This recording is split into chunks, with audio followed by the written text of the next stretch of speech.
وَلَا يَحْسَبَنَّ الَّذِينَ كَفَرُوا سَبَقُوا، وَلَا يَحْسَبَنَّ، اور ہرگز نہ خیال کریں، ہرگز نہ سمجھیں، کون؟ الذین، وہ لوگ، کفروا، جنہوں نے کفر کیا، اشارہ ہے اہل مکہ کی طرف، سبقوا کہ وہ بازی لے گئے، وہ آگے بڑھ گئے، وہ جیت گئے، انہم، بے شک وہ، لا یعجزون، عاجز نہیں کر سکتے۔ یعجزون کا روٹ عین جیم زائی ہے، عجزن کا معنی ہوتا ہے پیچھے رہ جانا، کسی چیز کے حصول سے قاصر رہنا، بے بس ہونا، اسی سے لفظ اعجاز نکلا ہے۔ اعجاز کا کیا معنی ہوتا ہے؟ دوسرے کو عاجز کرنا، دوسرے کو بے بس کرنا، ہرانا، پیچھے کر دینا۔ پھر اسی سے لفظ معجزہ نکلا ہے، تو معجزہ کیا ہوتا ہے؟ عاجز کرنے والا، یعنی ایسی نشانی یا ایسی دلیل جو دوسروں کو عاجز کر دے، بے بس کر دے، یعنی جس کا جواب نہ دیا جا سکے، جو انسان کو لاجواب کر دے۔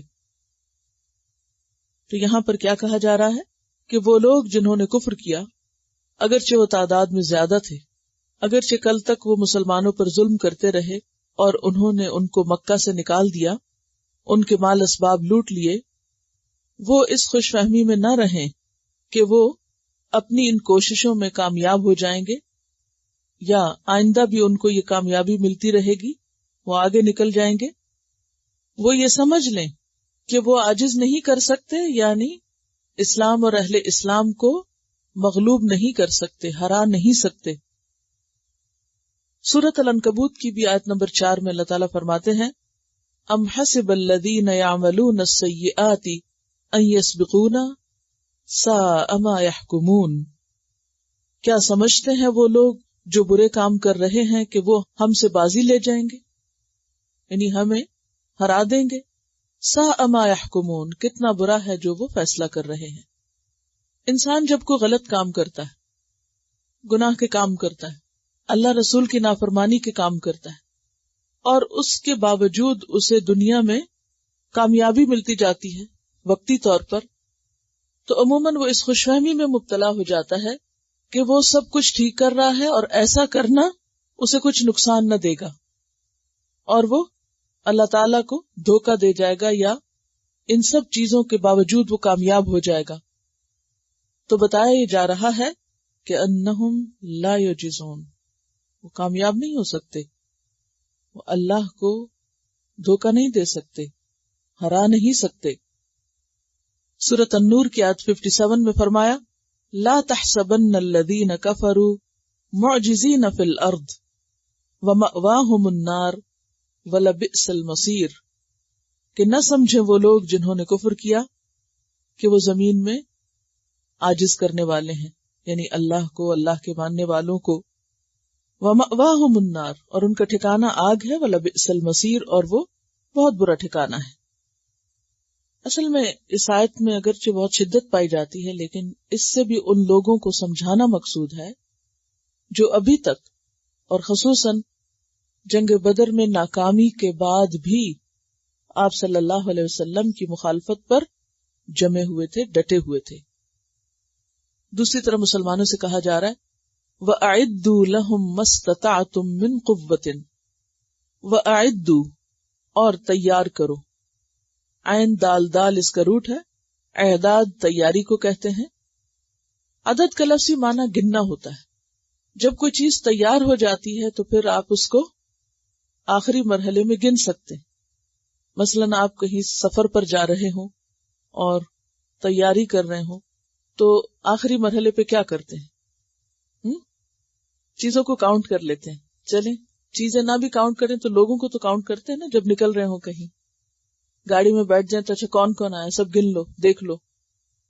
تو اسی سے یہ لفظ نکلا ہے اعداد، یعنی تیاری، گننا۔ اعداد کا لفظ معنی گنتی کرنا، اور معنی اس کا کیا، یہ مفہوم کیا ہے، تیاری کرنا۔ اعدوا لہم، تیار رکھو ان کے لیے، یعنی اپنے دشمنوں کے لیے، کیا، مستطعتم، جو بھی تم استطاعت رکھتے ہو، من قوت، قوت میں سے، اشارہ ہے جنگی قوت کی طرف، کیونکہ مسلمانوں کے دشمن اگرچہ بدر میں شکست کھا گئے لیکن ان کا غیظ و غضب ختم نہیں ہوا، اور وہ اس شکست کا بدلہ لینے کے لیے، انتقام لینے کے لیے آئندہ کی دھمکی بھی دے گئے۔ تو اس پر کیا کہا گیا کہ اب تم آئندہ بھی مقابلے کے لیے تیاری کر کے رکھو، مستطعتم، جتنی بھی تم میں استطاعت ہے، جو بھی کر سکتے ہو۔ اس لیے کہا گیا کہ آپ جانتے ہیں کہ مسلمانوں کے حالات اس وقت بہت مخدوش تھے، مادی اعتبار سے کمزور تھے، عدد بھی کم تھا، یعنی گنتی میں بھی کم تھے اور مادی قوت بھی کم تھی۔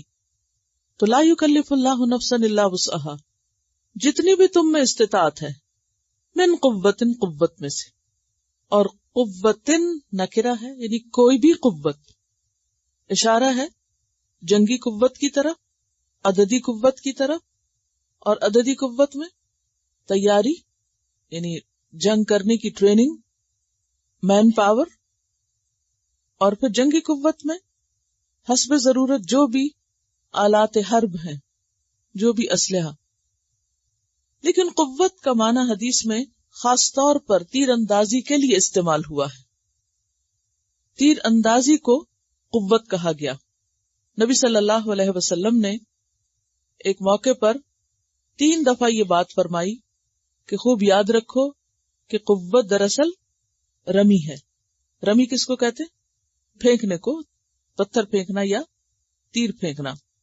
تو آپ نے رمی کو قوت بتایا۔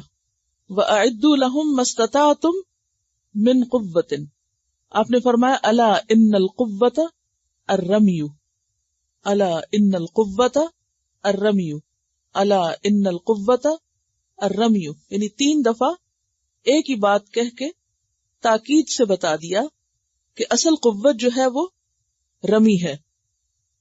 حضرت عقبہ بن عامر کا بیان ہے کہ میں نے خود یہ بات سنی، نبی صلی اللہ علیہ وسلم ممبر پر فرما رہے تھے، یعنی آپ ممبر پر کھڑے ہو کر سب کو یہ بات بتا رہے تھے، وَأَعِدُّوا لَهُم مَّا اسْتَطَعْتُم مِّن قُوَّةٍ، خبردار ہو جاؤ، قوت تیر اندازی ہے۔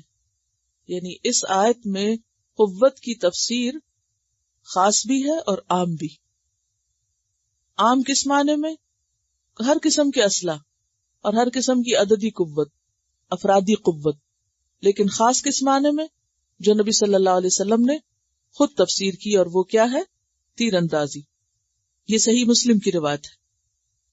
اسی طرح ایک اور روایت میں آتا ہے، ابو نجیح سلمی کا بیان ہے یا سلمی کا بیان ہے، میں نے سنا رسول اللہ صلی اللہ علیہ وسلم فرما رہے تھے، جس نے اللہ کی راہ میں ایک تیر پہنچایا، جنت میں اس کے لیے 1 درجہ ہے، اور جس نے راہ خدا میں ایک تیر پھینکا، وہ اس کے لیے گناہوں کا فدیہ ہے اور آزاد کرنے والا ہے، یعنی وہ اس کو دوزخ سے یا آگ سے آزاد کرنے والا ہے۔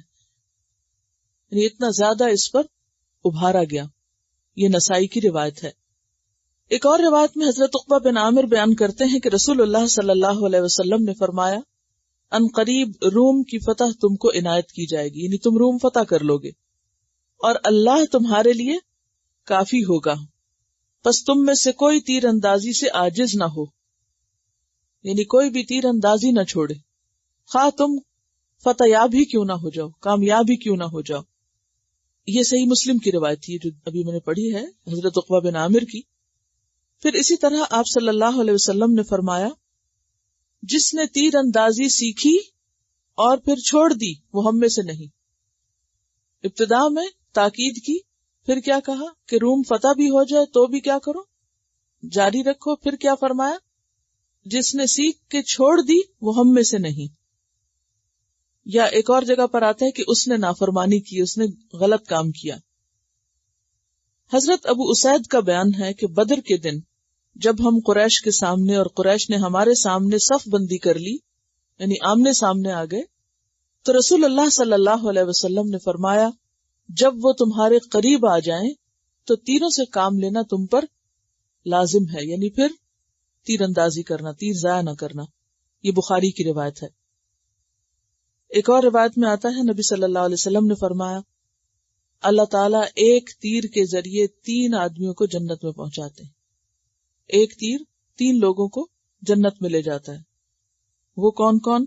تیر بنانے والا جو اچھی نیت سے تیر بنائے، نمبر 2 تیر پھینکنے والا، اور نمبر 3 تیر جوڑ دینے والا یعنی پکڑانے والا. یہ سب چیزیں اعداد میں آتی ہیں. وَأَعِدُّوا لَهُم مَّا اسْتَطَعْتُم مِّن قُوَّةٍ وَمِن رِّبَاطِ الْخَيْلِ، اور رباط الخیل میں سے، رباط ربط سے ہے، ربط کہتے ہیں باندھنے کو. پیچھے پڑھا یہ لفظ؟ کیا پڑھا؟ اصبروا وصابروا ورابطوا. تو ربط جو ہے لفظی معنی ہے اس کا باندھنا. رباط کہتے ہیں اس چیز کو جس کے ساتھ گھوڑا باندھا جاتا ہے، یعنی گھوڑا باندھنے کی چیز. اور پھر جس جگہ باندھا جائے وہ بھی رباط کہلاتا ہے، جیسے استبل ہے یا جو بھی جگہ. لیکن یہاں پر رباط کا لفظ مصدر کے طور پر استعمال ہوا ہے، باندھنا.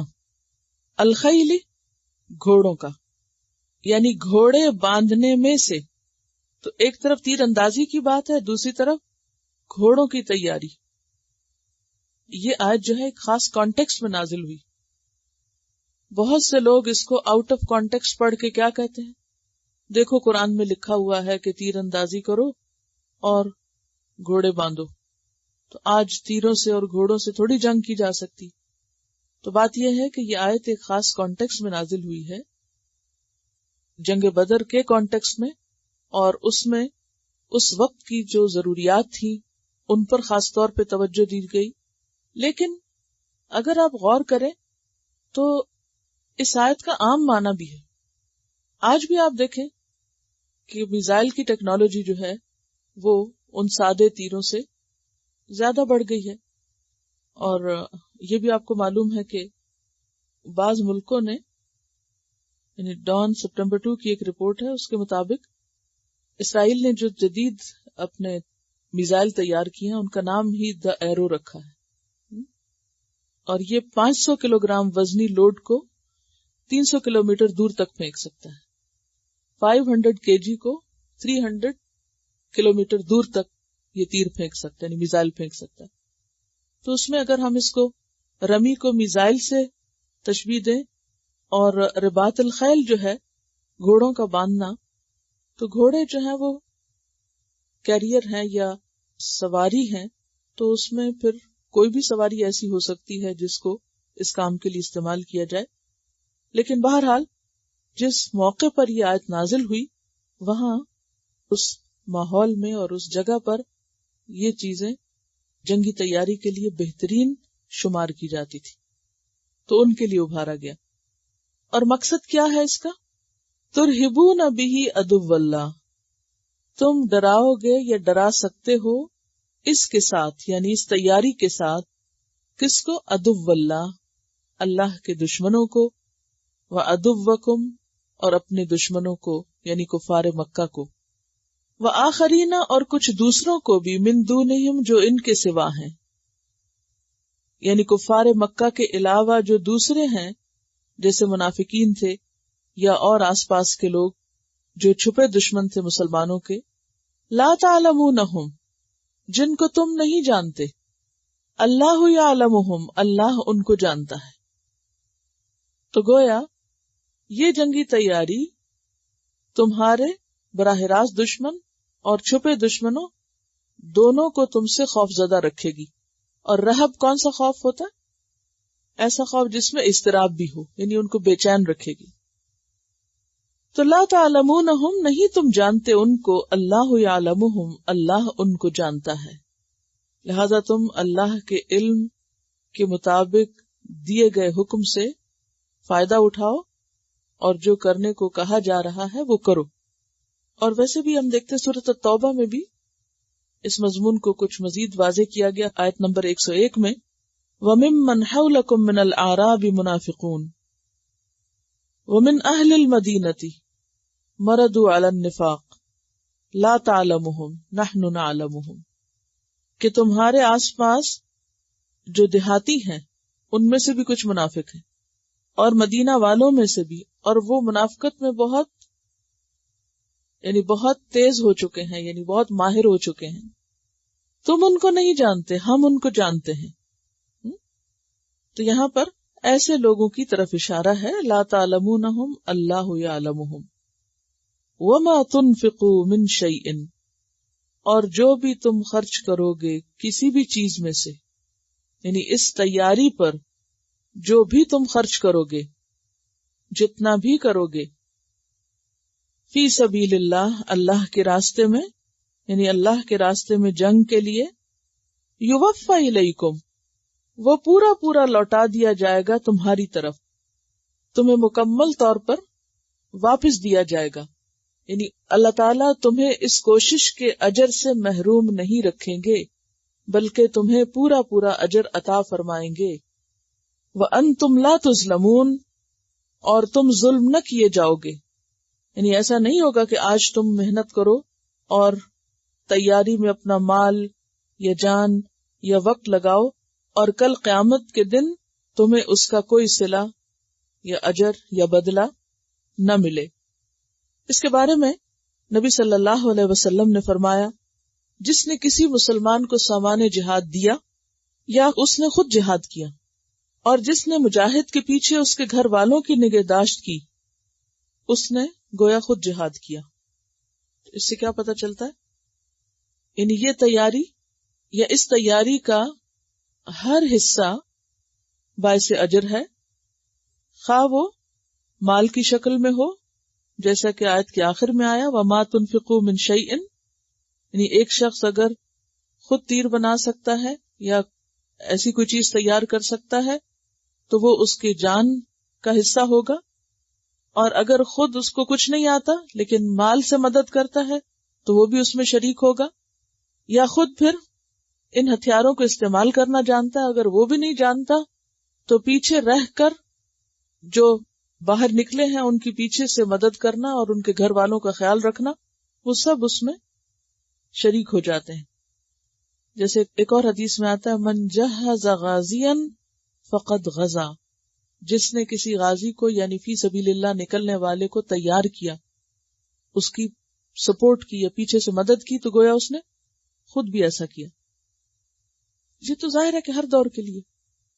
دیکھیں میں شروع سے آپ کو ایک بات بہت دفعہ یہ دہرا چکی ہوں کہ ہر آیت جو ہے اس کا ایک خاص کانٹیکسٹ ہے اور پھر اس کا ایک عام معنی بھی ہے، کیونکہ قرآن پاک جو ہے وہ ہر دور کے لیے. یوفی الیکم وانتم لا تظلمون، اور تم ظلم نہ کیے جاؤ گے. وان جنحوا، اور اگر وہ جھک جائیں، اگر وہ مائل ہوں، للسلم، صلح کے لیے، یعنی اگر تمہارے دشمن صلح کرنا چاہیں، فجنح لہا، تو تم مائل ہو جاؤ اس کے لیے، اس چیز کی طرف جھک جاؤ.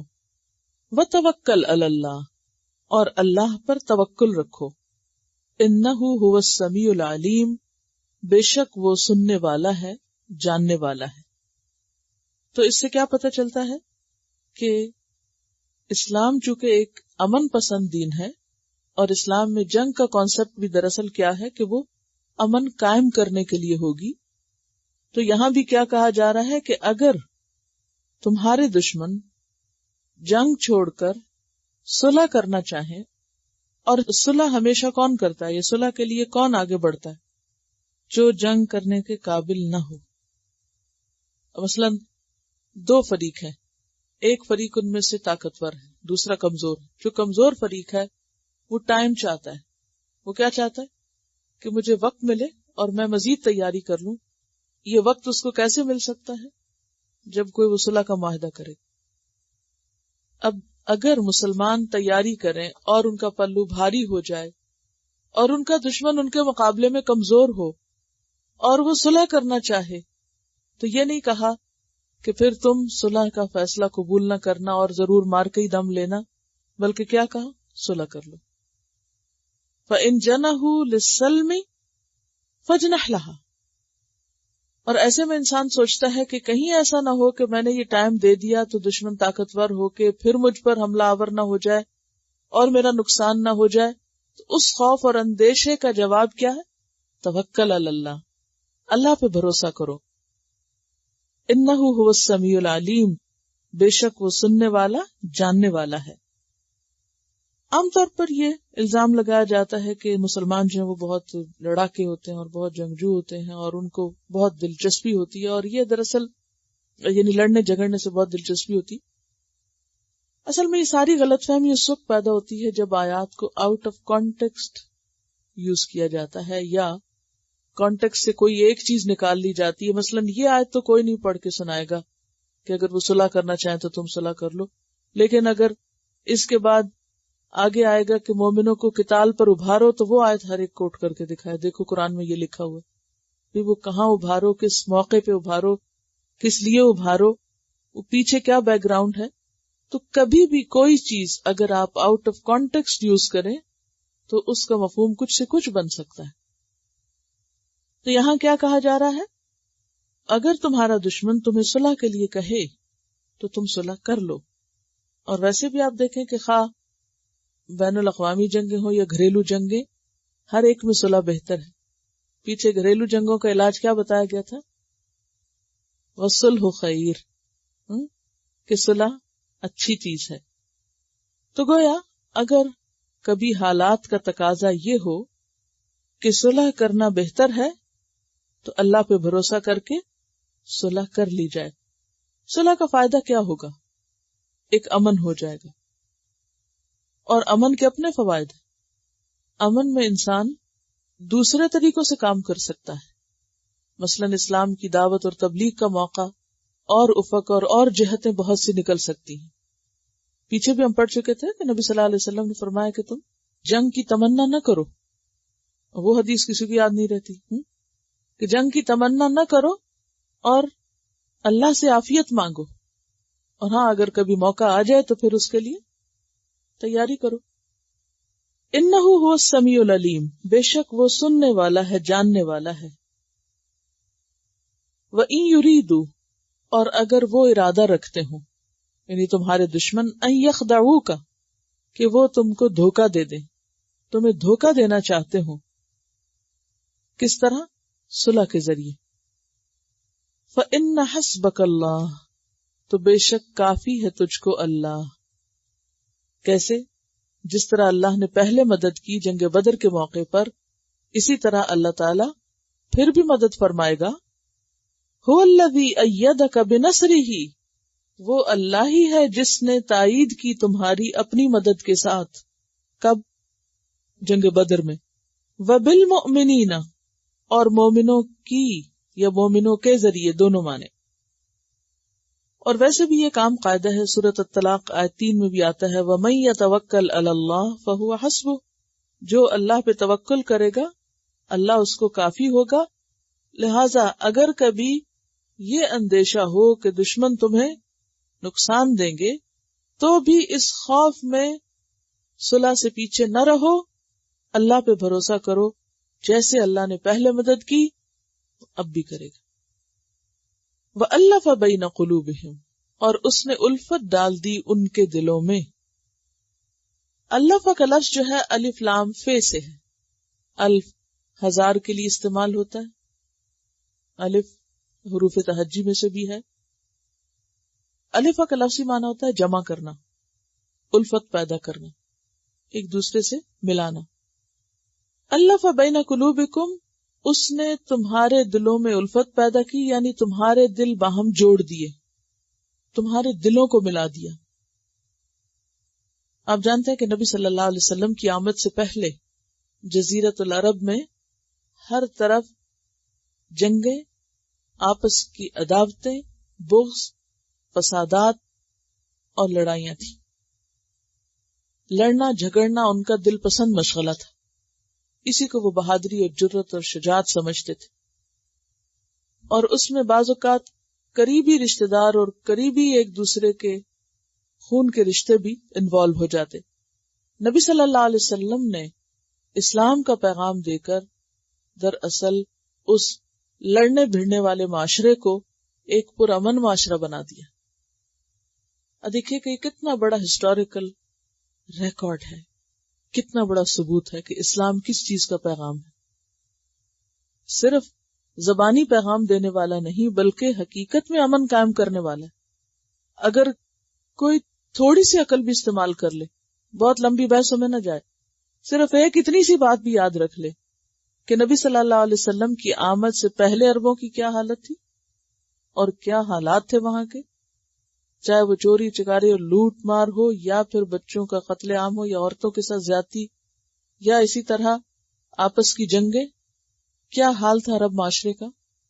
اور پھر آپ صلی اللہ علیہ وسلم کے آنے کے بعد اس معاشرے کے اندر کیسی تبدیلی آئی، قبائل کو شیر و شکر کر دکھایا، خون کے پیاسے اور ایک دوسرے کی جانوں کے دشمن کس طرح ایک جگہ پر بیٹھنے لگ گئے. یہ ہے اصل اسلام، اور یہ تاریخی طور پر ثابت ہے بات. اسی سے اندازہ لگایا جا سکتا ہے کہ نبی صلی اللہ علیہ وسلم جن کو کہا ہی رحمت للعالمین گیا، وہ دنیا والوں کے لیے، تمام اقوام عالم کے لیے کیا پیغام رکھتے ہیں، رحمت کا، ہمدردی کا. اور پھر کس طرح آپ کے آنے سے لوگوں کے دلوں کے درمیان باہم الفت اللہ نے پیدا کر دی. فرمایا لو انفقت ما فی الارض جمیعا، اگر تم خرچ کر دو جو بھی زمین میں ہے سارے کا سارا، ما الفت بین قلوبہم، نہ تم الفت پیدا کر سکو ان کے دلوں میں. یعنی زمین بھر مال بھی خرچ کر کے کوئی ایسی محبت دلوں میں نہیں ڈال سکتا جیسی محبت اس دین اور اسلام کی وجہ سے لوگوں کے دلوں میں پیدا ہوئی ہے. وَلَٰكِنَّ اللَّهَ أَلَّفَ بَيْنَهُمْ، لیکن اللہ تعالیٰ نے ان کے درمیان الفت ڈال دی ہے. إِنَّهُ عَزِيزٌ حَكِيمٌ، بے شک وہ زبردست ہے، حکمت والا ہے. سورۃ آل عمران آیت 103 میں بھی آپ پڑھ چکے ہیں. وَاذْكُرُوا نِعْمَتَ اللَّهِ عَلَيْكُمْ، یاد کرو اللہ کی نعمت کو جو تم پر ہے. کون سی نعمت؟ نعمت اسلام. اذ کنتم اعداء، جب تم دشمن تھے، یعنی اس نعمت کے آنے سے پہلے. فألف بین قلوبکم، اس نعمت کے ذریعے یعنی اسلام کی نعمت کے ساتھ اس نے تمہارے دلوں کو جوڑ دیا. فاصبحتم بنعمتہ اخوانا، تو تم اس نعمت کی وجہ سے بھائی بھائی بن گئے. وکنتم علی شفا حفرۃ من النار فانقذکم منہا، تم آگ کے گڑھے کے کنارے تھے، اللہ نے اس سے تمہیں بچا لیا. تو یہاں بھی یہی بات کہی جا رہی ہے، اور اس میں اہل مکہ کو انڈائریکٹلی اسلام کی دعوت بھی دی جا رہی ہے کہ دیکھو کس طرح، اور پھر اہل مدینہ میں سے بھی اور منافقین میں سے بھی، یہود میں سے بھی، یہ لوگ دیکھتے تھے کہ مسلمانوں کا آپس کا اتفاق اور اتحاد اور محبت، اور یہ قبائل جو ایک دوسرے سے لڑتے تھے وہ ایک ہی جگہ یکجان ہو کر، اکٹھے ہو کر ایک مشن پر، ایک نام پر اتنے اتفاق کے ساتھ کام کر رہے ہیں. تو یہ ایک حیرت انگیز چیز تھی. اب دیکھیے کہ چیزوں کو باہم جوڑنا، مثلا ایک کتاب کے اوپر ایک رکھ کے اس کو برابر کر دینا، اور ایک اور کو رکھ کے مزید برابر کر کے جوڑ دینا، یہ بڑا آسان کام ہے.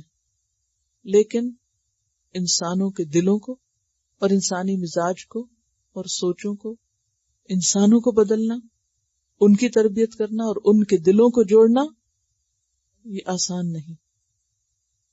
نبی صلی اللہ علیہ وسلم کا سب سے بڑا کارنامہ یہ ہے کہ آپ نے دلوں کو جوڑا.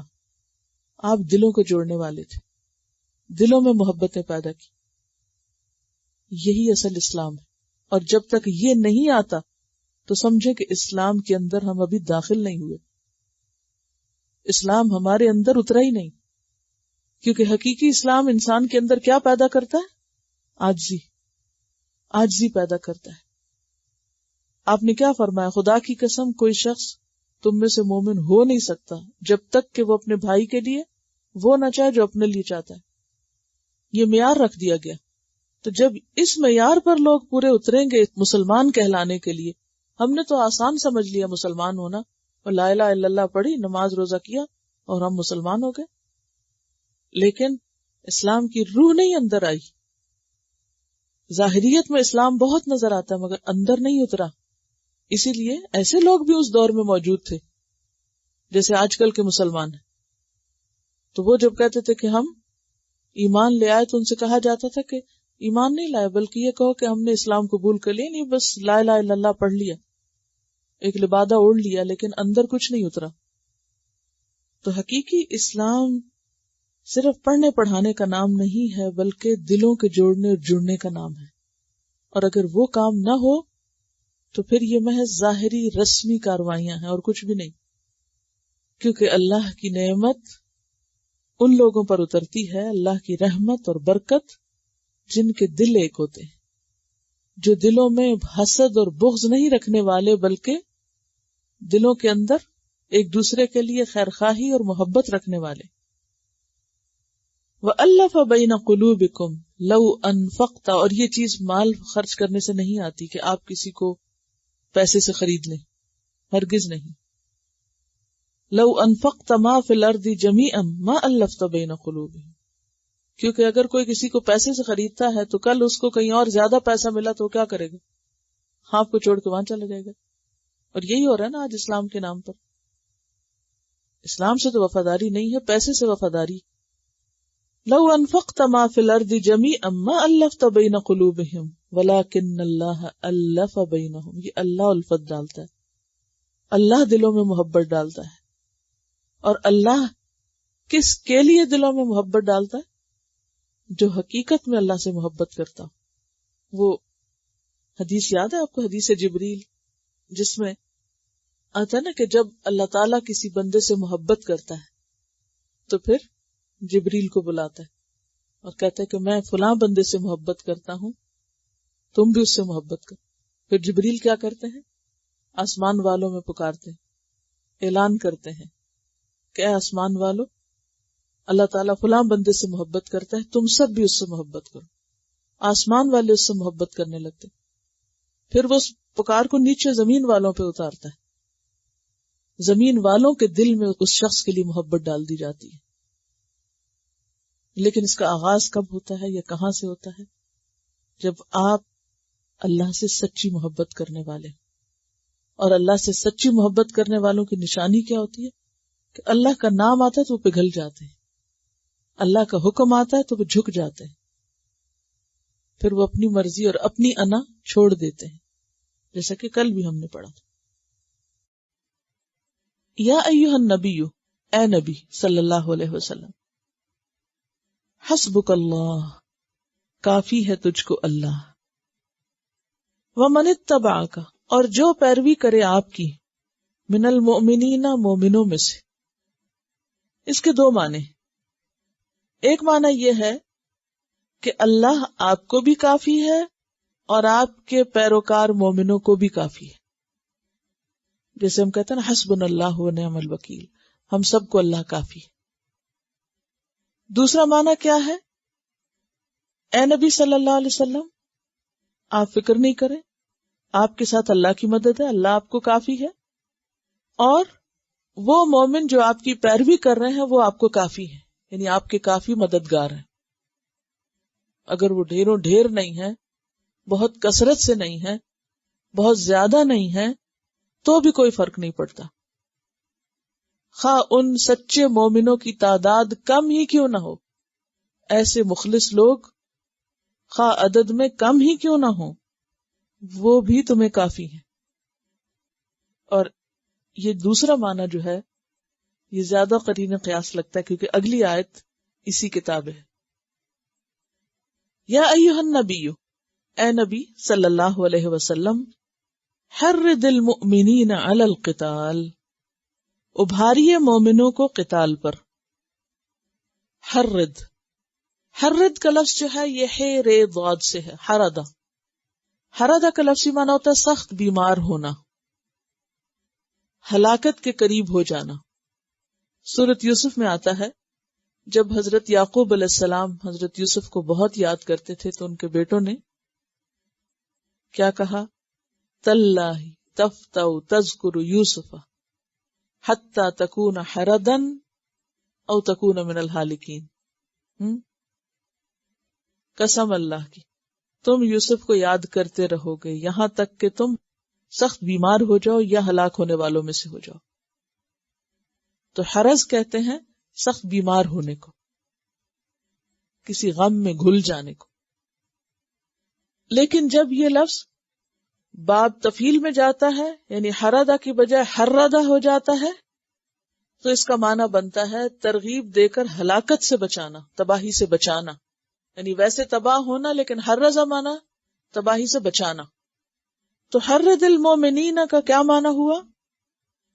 مومنوں کو ایسے کام پہ ابھارو کہ جس کو اگر وہ نہ کریں گے تو ان کے لیے ہلاکت کا سامان ہو جائے گا، جس کا نہ کرنا ان کے لیے ہلاکت ہوگا۔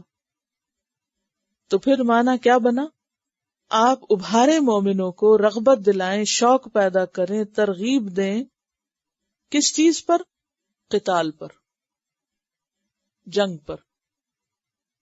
اب آپ دیکھیے کہ مسلمانوں سے 3 گنا بڑا لشکر مکہ سے اکڑتا بگڑتا بدر کے میدان میں پہنچ گیا۔ ایسے میں اگر مسلمان مقابلے کے لیے نہیں نکلتے، اور نہ صرف یہ کہ اس موقع پر بلکہ آئندہ احد میں، خندق میں، مختلف مواقع پر ایک سلسلہ ہے جنگوں کا جو مدینہ پر مسلط کی جاتی رہی، ایسے میں اگر مسلمان تیاری نہ کرتے، دفاع نہ کرتے اور اپنا جان و مال نہ لگاتے اس کام میں، تو اسلام قوت نہ پکڑ سکتا تھا، اور وہ اسلام کا نام لے کے اسلام کے نام پر ہی ہلاک ہو جاتے، ختم ہو جاتے۔ تو اس ہلاکت اور تباہی سے بچانے کے لیے کیا کہا گیا کہ آپ مومنوں کو ابھاریے تاکہ وہ اپنا دفاع کریں اور اپنے آپ کو ہلاکت میں پڑنے سے بچائیں۔ اب دیکھیں کہ آج کے دور میں بھی لوگ جوڈو کراٹے وغیرہ کیوں سیکھتے ہیں؟ سیلف ڈیفenس کی مختلف چیزیں کیوں سیکھتے ہیں؟ ہاں، وقت پڑے تو اپنا دفاع کر سکے۔ اگر کوئی کہے کہ دیکھو یہ تو دہشت گرد تیار ہو رہے ہیں کیونکہ یہ ایسے ٹیکٹکس سیکھ رہے ہیں، تو یہ بات درست نہیں، آیتوں کو آؤٹ آف کانٹیکسٹ استعمال نہیں کرنا چاہیے۔ تو حرد المومنین علی القتال ان یکم منکم 20 صابرون، اگر ہوں تم میں سے 20 صبر کرنے والے، کمیٹڈ، اسٹیڈ فاسٹ، صابر، جمے ہوئے، صرف 20، یغلبوا 200، وہ غالب آ جائیں گے 200 پر۔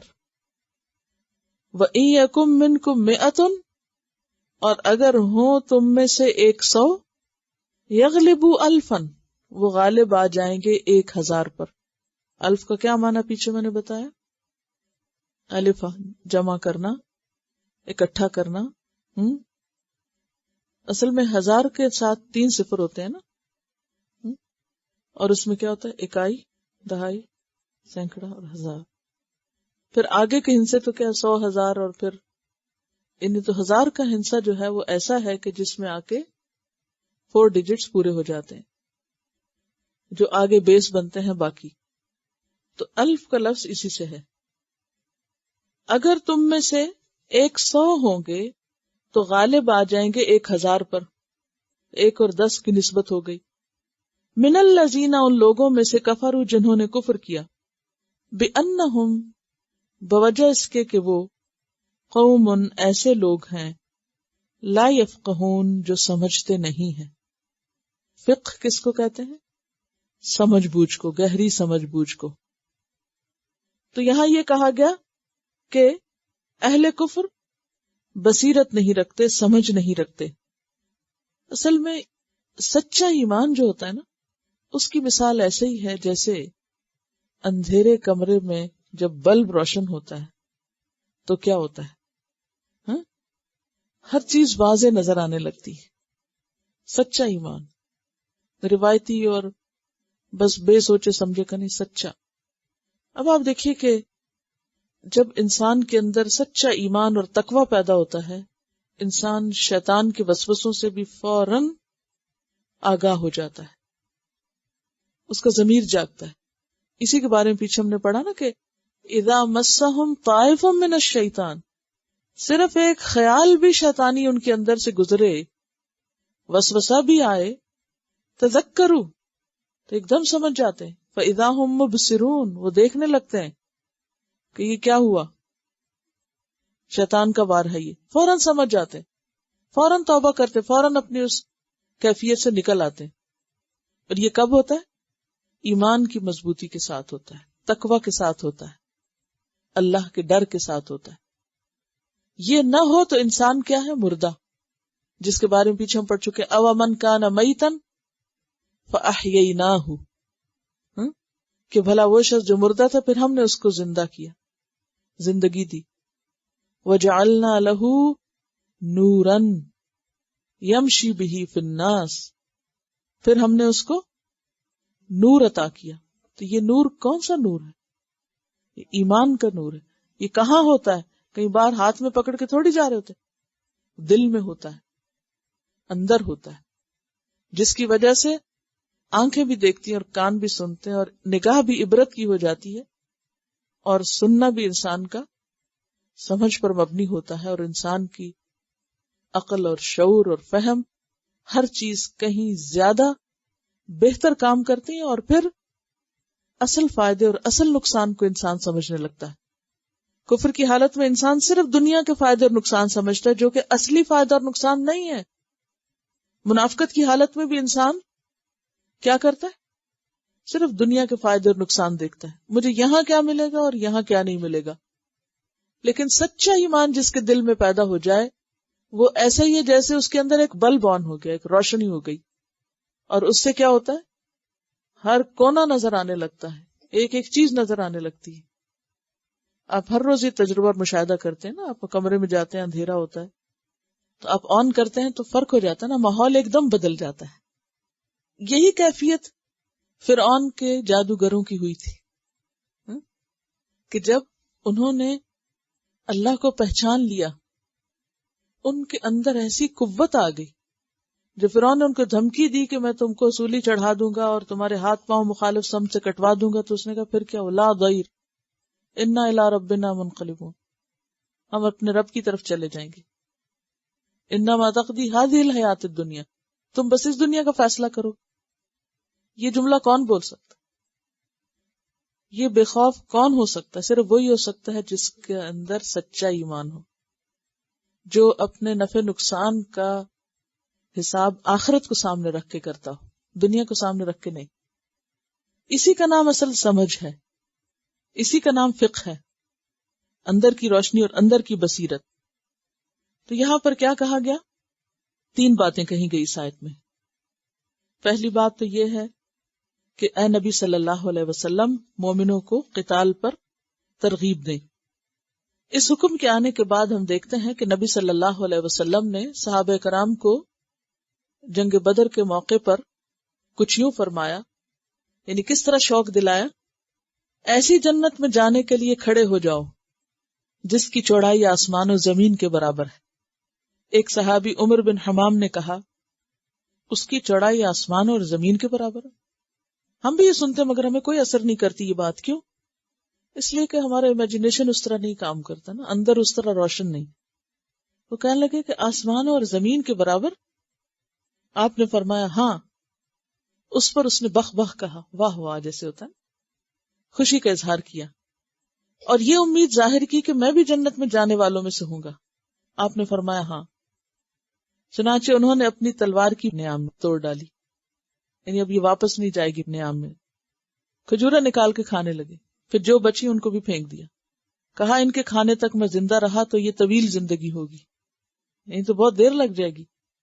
پھر آگے بڑھے اور داد شجاعت دینے لگے حتیٰ کہ شہادت سے ہمکنار ہوئے. یہ صحیح مسلم کی روایت. یعنی یہ تھا نا کہ انہیں آپ صلی اللہ علیہ وسلم کی بات پر اتنا یقین تھا کہ اس کے بعد وہ لمبی چوڑی غور و فکر اور سوچ میں نہیں پڑ جاتے تھے کہ پھر کب عمل کریں. حضرت انس کہتے ہیں کہ آپ صلی اللہ علیہ وسلم نے فرمایا ایک صبح یا شام اللہ کے راستے میں نکلنا دنیا و مافیہا سے افضل ہے.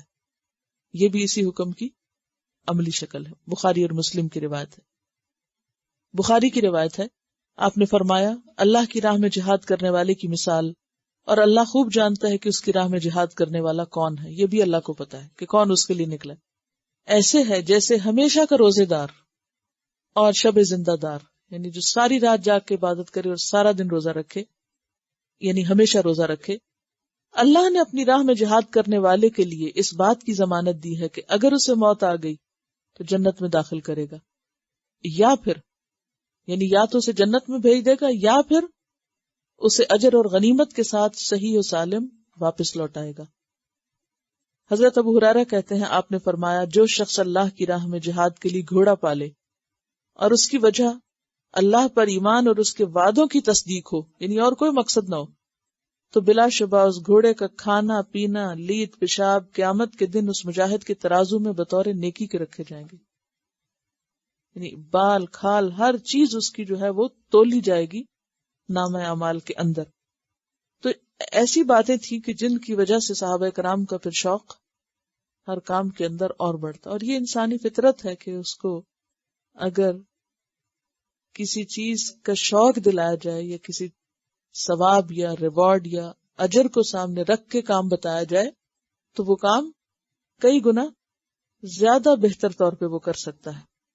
پھر ساتھ ہی یہ بتایا کہ صرف شوق کافی نہیں، بلکہ اس کے لیے پھر جب یہ ابھارا جائے تو صرف جوش جذبہ کافی نہیں کہ انسان ایک بات سنے اور جوش سے اٹھ کھڑا ہو اور پھر جب جوش ٹھنڈا تو پھر بیٹھ جائے، نہیں۔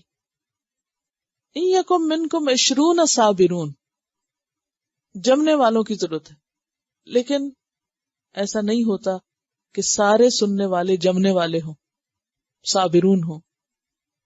فرمایا اگر 20 بھی صابرون ہوں گے تو 200 پہ غالب آ جائیں گے۔ اور حیرت کی بات ہے کہ آج بھی ہیومن ریسورس مینجمنٹ کا یہ اصول ہے یا یہ بات اس میں معروف ہے کہ کسی بھی آرگنائزیشن میں 80% کام 20% لوگ کرتے ہیں، 80% کام 20% لوگ کرتے ہیں۔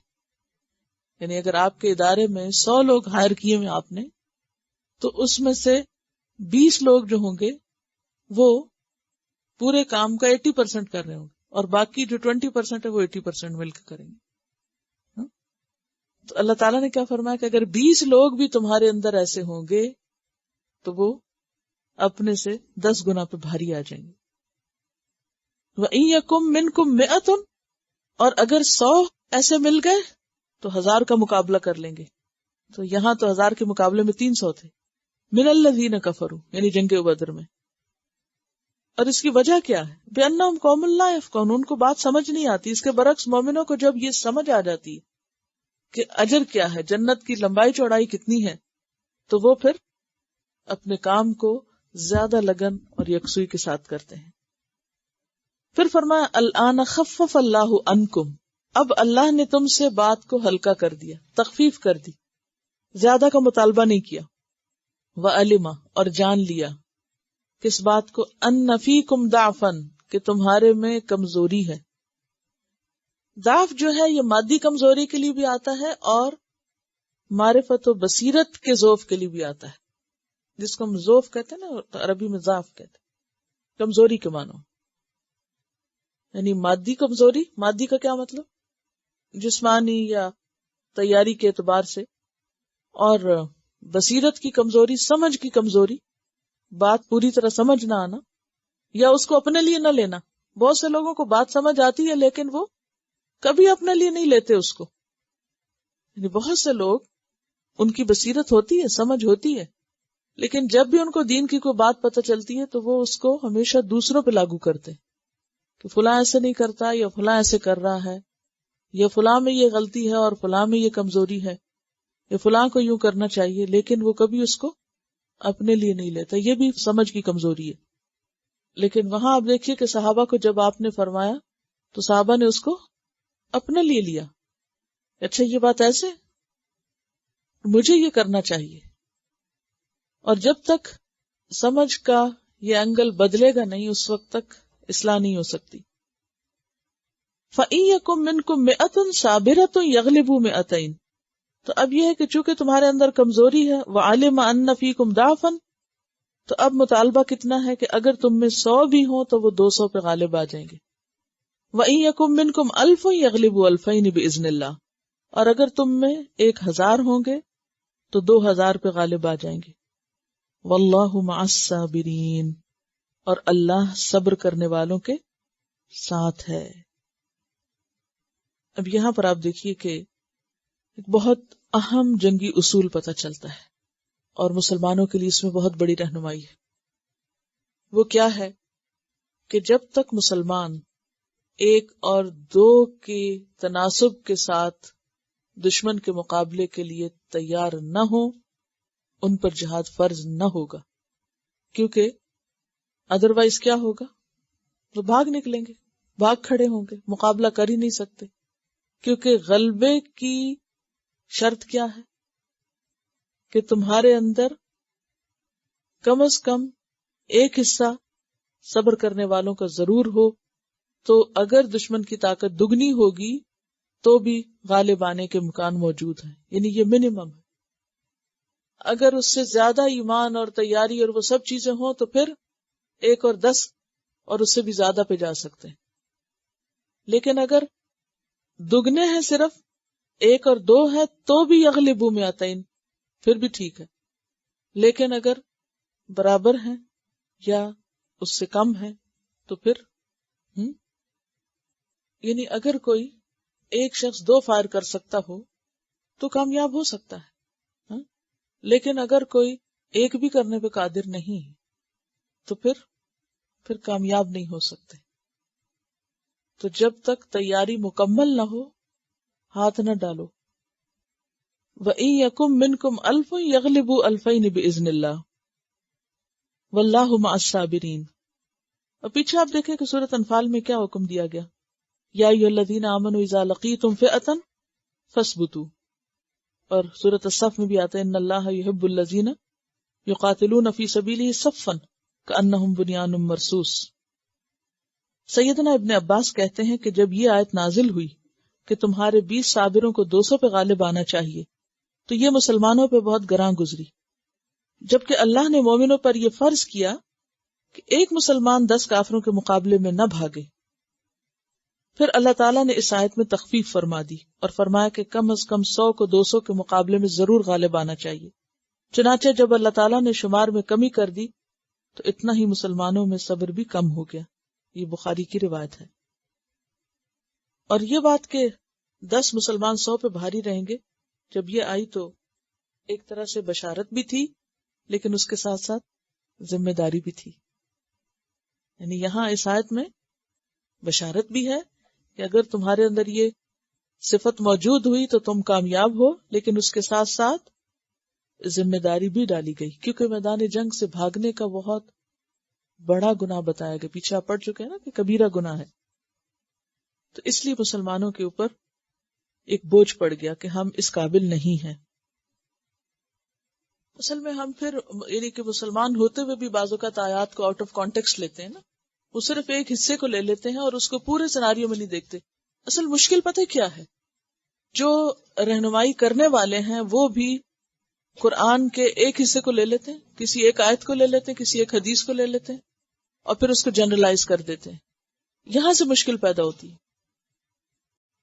ما کان لنبی، نہیں ہے کسی نبی کے لیے، یعنی جائز مناسب، ان یکون لہ اسرا، کہ ہوں اس کے لیے قیدی.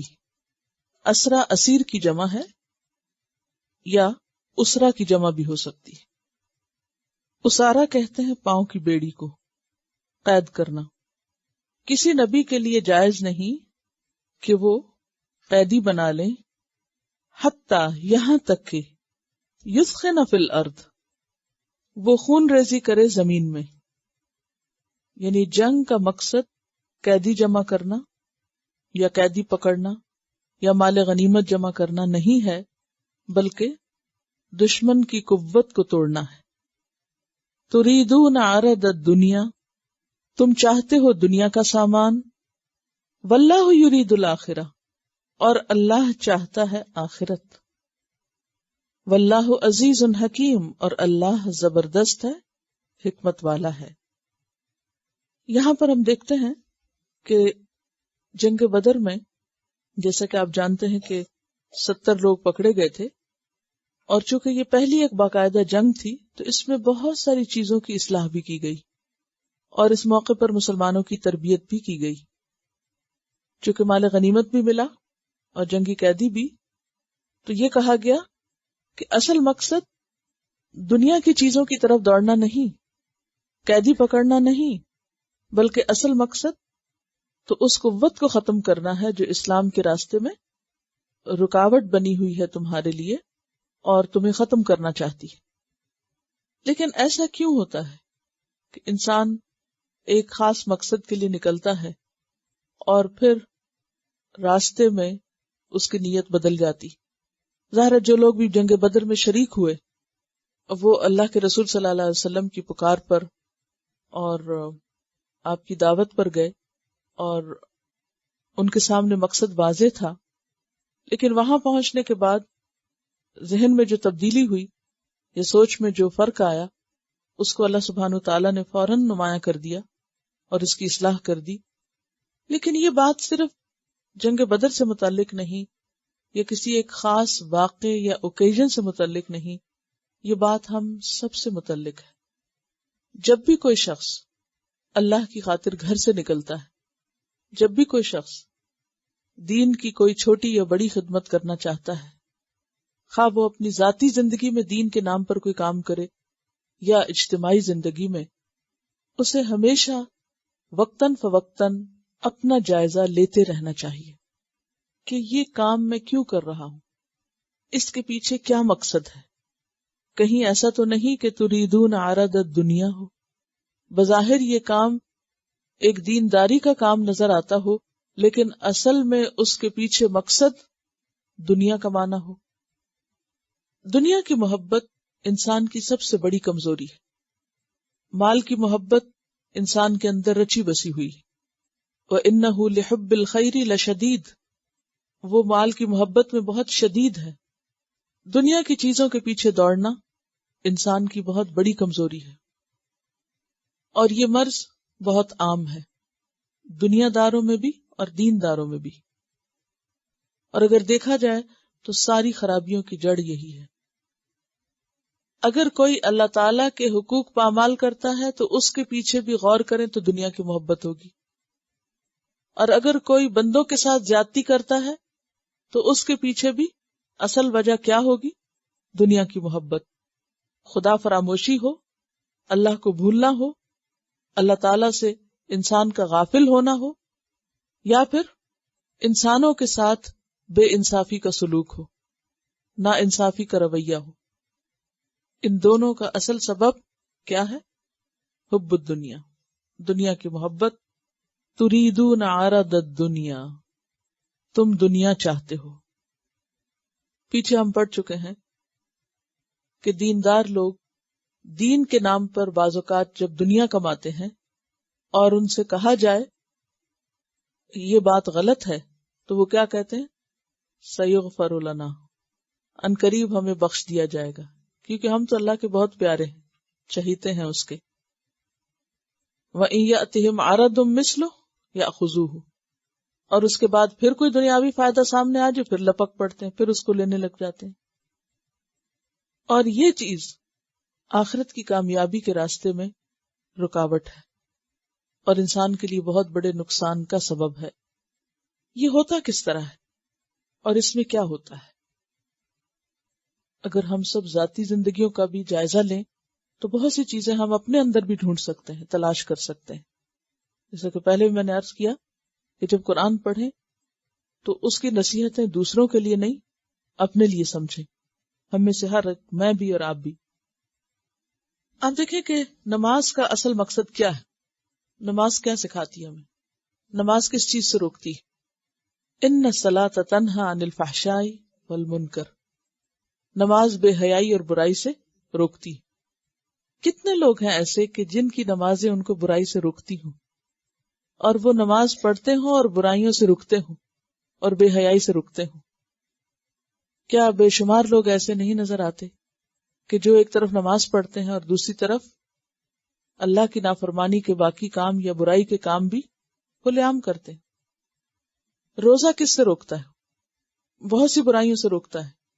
نبی صلی اللہ علیہ وسلم نے فرمایا کہ جو شخص روزہ رکھ کے جھوٹ بولنا اور اس پر عمل کرنا نہ چھوڑے، اللہ کو اس کی ضرورت نہیں کہ وہ شخص بھوکا پیاسا رہے۔ اس کے بھوکا پیاسا رہنے کی اللہ کو ضرورت نہیں۔ اب آپ دیکھیے کہ کتنے لوگ ایسے ہیں کہ جو روزہ بھی رکھتے ہیں اور جھوٹ بولنے میں بھی کوئی آر محسوس نہیں کرتے، ہے یا نہیں؟ وہ ان دو چیزوں کو باہم ریلیٹ ہی نہیں کرتے کہ روزہ مجھے کس چیز کا سبق دے رہا ہے۔ ایک طرف روزہ رکھتے ہیں اور دوسری طرف جھوٹ بولتے ہیں۔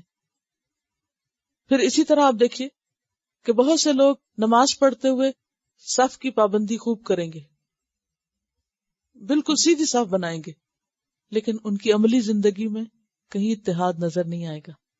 نماز با جماعت کا سبق کیا ہے؟ ڈسپلن، لیکن ان کی عملی زندگی میں کوئی ڈسپلن نہیں، کوئی اتحاد نہیں، کوئی اتفاق نہیں۔ پھر اسی طرح آپ دیکھیں کہ بہت سے لوگ درس خوب دیں گے، تقریریں کریں گے، اور اس سے مقصود کیا ہوگا؟ شہرت کمانا، جبکہ جو وہ کہیں گے وہ ان کی اپنی عملی زندگی میں کچھ بھی نہیں ہوگا، عملی زندگی اس سے خالی ہوگی۔ لوگوں کو اخلاق کے درس دیں گے اور خود اپنی زندگی اخلاق سے خالی ہوگی۔ باہر دوسروں کو جو نصیحتیں کریں گے خود ان پر عمل نہیں کریں گے۔ دین کی یہی صورت اور یہی طریقہ دراصل کیا ہے؟ تریدون عرض الدنیا، یہ پھر دنیا میں صرف نام کمانے اور لوگوں کی نظروں میں نیک بننے اور دینداری کا ایک لبادہ اوڑھنے کا ذریعہ بنا رکھا ہے۔ اصل مقصد دینداری یا دین کا نام لینا کس لیے؟ لوگوں کی توجہ حاصل کرنا یا شہرت کمانا یا دنیاوی فائدے حاصل کرنا یا یہ کہ لوگوں میں نام پیدا کرنا۔ اگر یہی مقصد ہو تو یہ کس قسم کا دین ہے اور یہ دین کی کون سی شکل ہے؟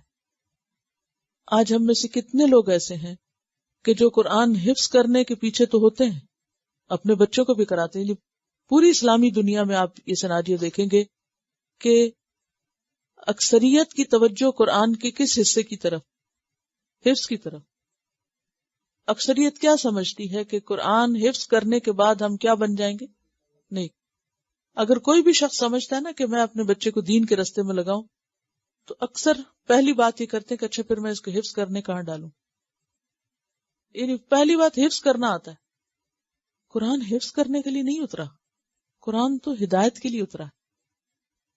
بہت سے لوگ اس معاملے میں حساس ہوتے ہیں کہ قرآن پڑھتے وقت ان کے مخارج ٹھیک ہو، تجوید ٹھیک ہو، لیکن قرآن کے وہی الفاظ اور وہی حروف ہمیں کس بات کا سبق دیتے ہیں وہ ہم بھولے ہوئے ہوتے ہیں۔ کتنے ہی لوگ اچھی آواز میں تو قرآن پڑھ سکتے ہیں مگر عمل ان کے اس سے خالی، یہ ہم میں سے ہر ایک کو سوچنے کی ضرورت ہے۔ تو یہ کیا ہے؟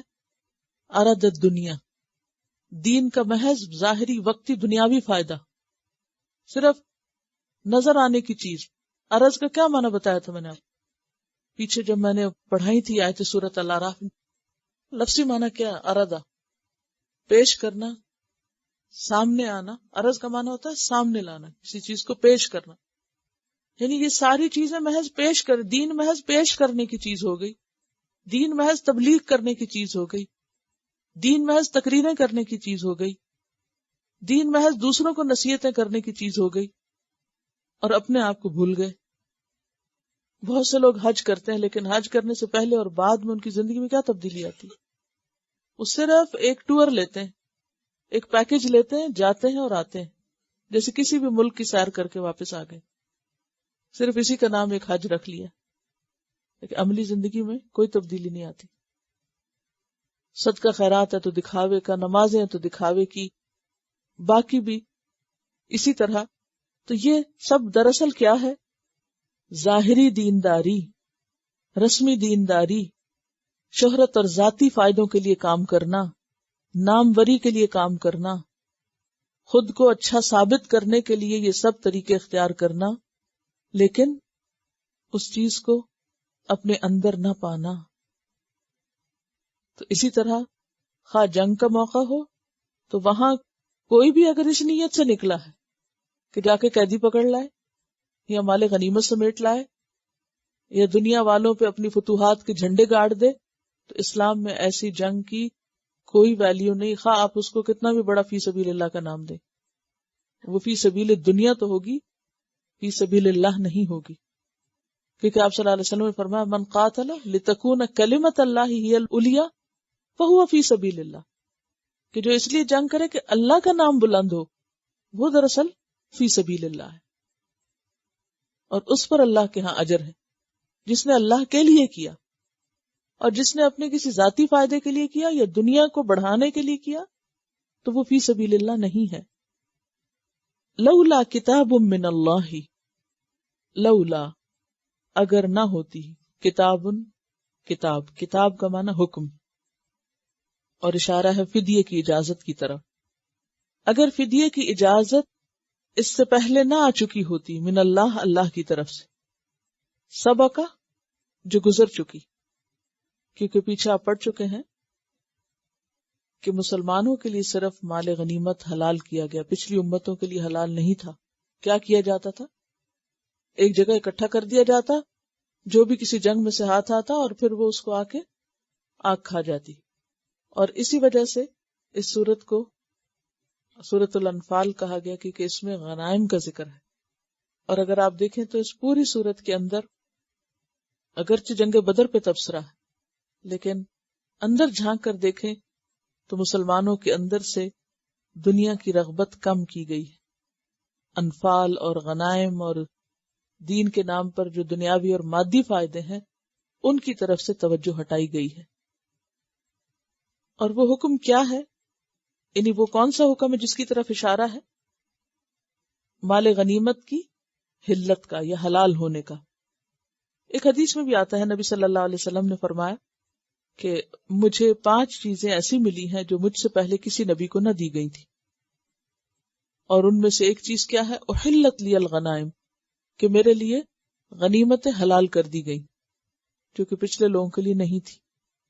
تو لولا کتاب من اللہ سبق، اگر اللہ کا حکم پہلے نہ گزر چکا ہوتا تو یہ جو تم نے فدیہ لیا یا مال غنیمت استعمال کی، لمسکم، البتہ چھو لیتا تم کو، فیما اخذتم، اس میں جو لیا تم نے، یعنی فدیے میں سے، عذاب عظیم، بہت بڑا عذاب، یعنی اللہ کی طرف سے سخت سزا آتی۔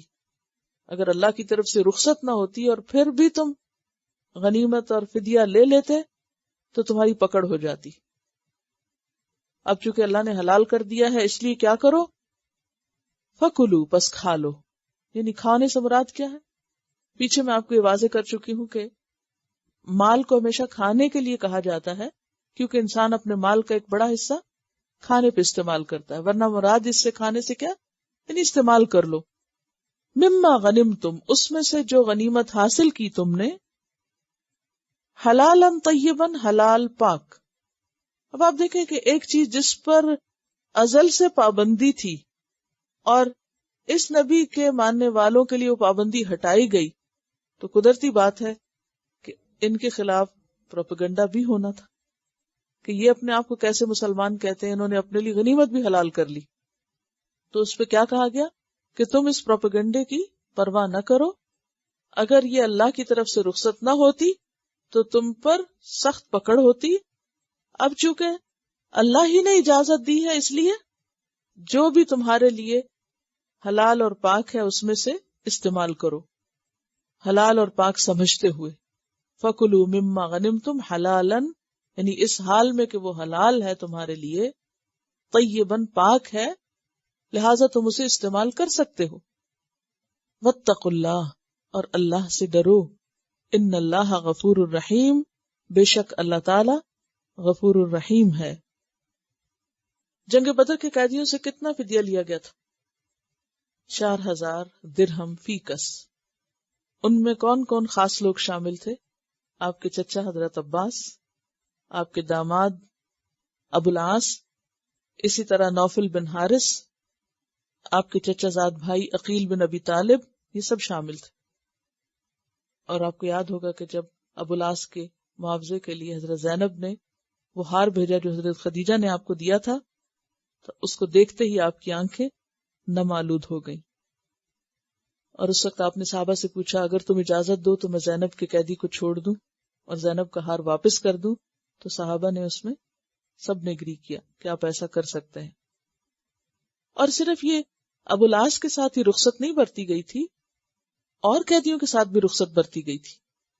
جو نہیں دے سکتے تھے ان کے لیے معاوضہ نرم کر دیا گیا، حتیٰ کہ بعض ایسے لوگ تھے جن سے یہ کہا گیا کہ ٹھیک ہے تم مال نہ دو، بلکہ اس کے بدلے میں ہمارے بچوں کو لکھنا پڑھنا سکھا دو. اور بعض کو صرف اس پہ چھوڑ دیا گیا، ان سے کچھ بھی نہیں لیا گیا کہ تم آئندہ نہیں لڑنے آؤ گے، آئندہ جنگ میں شریک نہیں ہوگے. انہوں نے ایک وعدہ کیا تو ان سے نہ فدیہ لیا گیا، نہ پڑھائی کروائی گی، نہ کچھ اور ایسے ہی چھوڑ دیا گیا. لیکن جو دے سکتے تھے ان سے 4000 درہم فی کس لیا گیا. یا ایھا النبی، اے نبی صلی اللہ علیہ وسلم، قل کہہ دیجئے، کس سے؟ لمن، واسطے اس کے جو، فی ایدیکم، تمہارے ہاتھوں میں ہے، من الاسرا، قیدیوں میں سے، یعنی تمہارے پاس قیدیوں میں سے جو بھی آئے ہیں پکڑے ہوئے، ان سے آپ کہہ دیجئے، ان یعلم اللہ فی قلوبکم خیرا، اگر جان لیا اللہ نے تمہارے دلوں میں بھلائی کو، یؤتکم، دے گا تم کو، خیرن، بہتر، مما اخذ منکم، اس سے جو لے لیا گیا تم سے، کیا؟ فدیہ. ویغفر لکم، اور بخش دے گا تمہارے لیے، کس کو؟ تمہارے گناہوں کو. واللہ غفور الرحیم، اور اللہ غفور الرحیم ہے. اس آیت کے بارے میں حضرت ابن عباس کہتے ہیں کہ یہ آیت میرے بارے میں اتری، کیونکہ جب حضرت عباس جو حضور صلی اللہ علیہ وسلم کے چچا تھے، ان کو قید کر کے لایا گیا تو آپ صلی اللہ علیہ وسلم نے حضرت عباس سے فرمایا کہ آپ فدیہ دیں، تو انہوں نے کہا میرے پاس کچھ نہیں. تو آپ نے فرمایا کیا آپ کے پاس وہ مال نہیں جو مکہ سے روانگی کے وقت آپ نے اپنی بیوی ام الفضل کے پاس جمع کرایا تھا؟ حضرت عباس نے پوچھا آپ کو یہ کس نے خبر دی؟ کیونکہ یہ بات صرف میاں بیوی کے درمیان تھی، کسی تیسرے کو پتہ ہی نہیں تھی، کیونکہ میں نے رات کی تاریکی اور تنہائی میں اپنی بیوی کے سپرد وہ مال کیا تھا اور کوئی تیسرا آدمی اس سے واقف نہیں. آپ نے فرمایا کہ مجھے میرے رب نے اس کی پوری تفصیل بتا دی، اور آپ کی اسی بات پر پھر حضرت عباس مسلمان ہوئے تھے کہ میں گواہی دیتا ہوں کہ آپ واقعی اللہ کے رسول ہیں. لیکن ان سے فدیہ لیا گیا، چھوڑا نہیں گیا ان کو. حضرت عباس فرماتے ہیں کہ اللہ کا یہ فرمان صحیح ثابت ہوا. کون سا؟ جو اس آیت میں بیان کیا گیا ہے. میں نے اپنی آزادی کے لیے 120 اوقیہ سونا زر فدیہ دیا. اسلام لانے کے بعد اللہ نے 20 تاجر غلام مجھے دلوائے. ایک اور جنگ کے موقع پر پھر ان کو جب حصہ دیا گیا تو 20 غلام ملے جو سب کے سب تجارت کرتے تھے، اور وہ کہتے ہیں کہ ان میں سے ایک ایک غلام جو ہے وہ کم از کم 1000 درہم سے کم کا نہیں، اس کی اپنی قیمت بھی زیادہ ہے، اور اس کے ساتھ وہ یہ کہ آگے تجارت بھی کر رہا ہے. اچھا، اب آپ دیکھیں کہ اس آیت سے کیا سبق ملتا ہے. پہلی بات تو یہ کہ قیدی قید ہو کر آئے ہیں تو ہونا تو یہ چاہیے تھا کہ ان کو مارا پیٹا جاتا، برا بھلا کہا جاتا، لان تان کی جاتی، ان کو آتے جاتے لوگ تانے دیتے، دیکھو تمہارے ساتھ کیا ہوا، تم نے مزہ چکھ لیا اپنے کفر کا. ایسی کوئی بات نہیں کہی گئی، کوئی بد اخلاقی نہیں، بلکہ اس کے برعکس خوشخبری دی گئی. کیا؟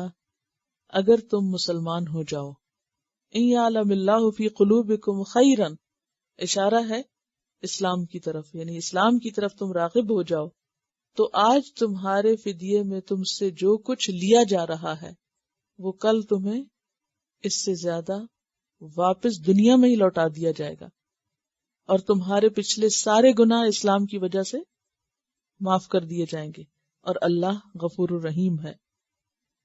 وَإِن يُرِيدُوا خِيَانَتَكَ، اور اگر وہ آپ سے خیانت کرنا چاہیں، خیانت سے مراد یہاں کیا ہے؟ دھوکا. کس بات کا؟ کہ صرف زبانی اسلام لا کے آپ کو خوش کر دیں اور حقیقت میں مسلمان نہ ہو. فرمایا فقد خان اللہ من قبل، انہوں نے اس سے پہلے بھی اللہ سے خیانت کی تھی. اشارہ ان کے شرک اور کفر کی طرف، یعنی بدر سے پہلے، جنگ میں شریک ہونے سے پہلے بھی تو یہ اللہ سے خیانت کر رہے تھے، کفر کر رہے تھے. فَأَمْكَنَ مِنْهُمْ، تو اس نے قابو کرا دیا ان میں سے. امکانہ کا لفظ جو امکان سے ہے، ایک کو دوسرے پہ قابو دلوانا، پکڑوانا. تو اس نے پکڑوا دیا ان میں سے، یعنی بدر کے دن قیدی کروا دیا تمہیں. واللہ علیم حکیم، اور اللہ علم والا ہے، حکمت والا ہے. پہلے انہیں ترغیب دلائی گئی اور پھر ان کو ایک طرح سے وارننگ دی گئی کہ دیکھو اگر تو مسلمان ہونا ہے تو سچے دل سے ہونا، خیانت نہ کرنا.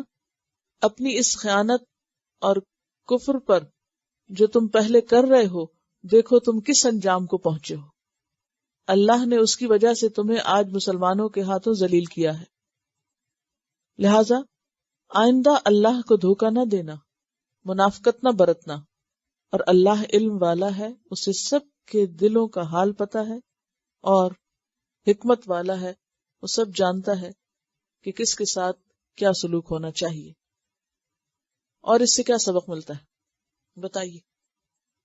جو بھی کام کیا جائے سچائی کے ساتھ کیا جائے اور اللہ کی خاطر کیا جائے.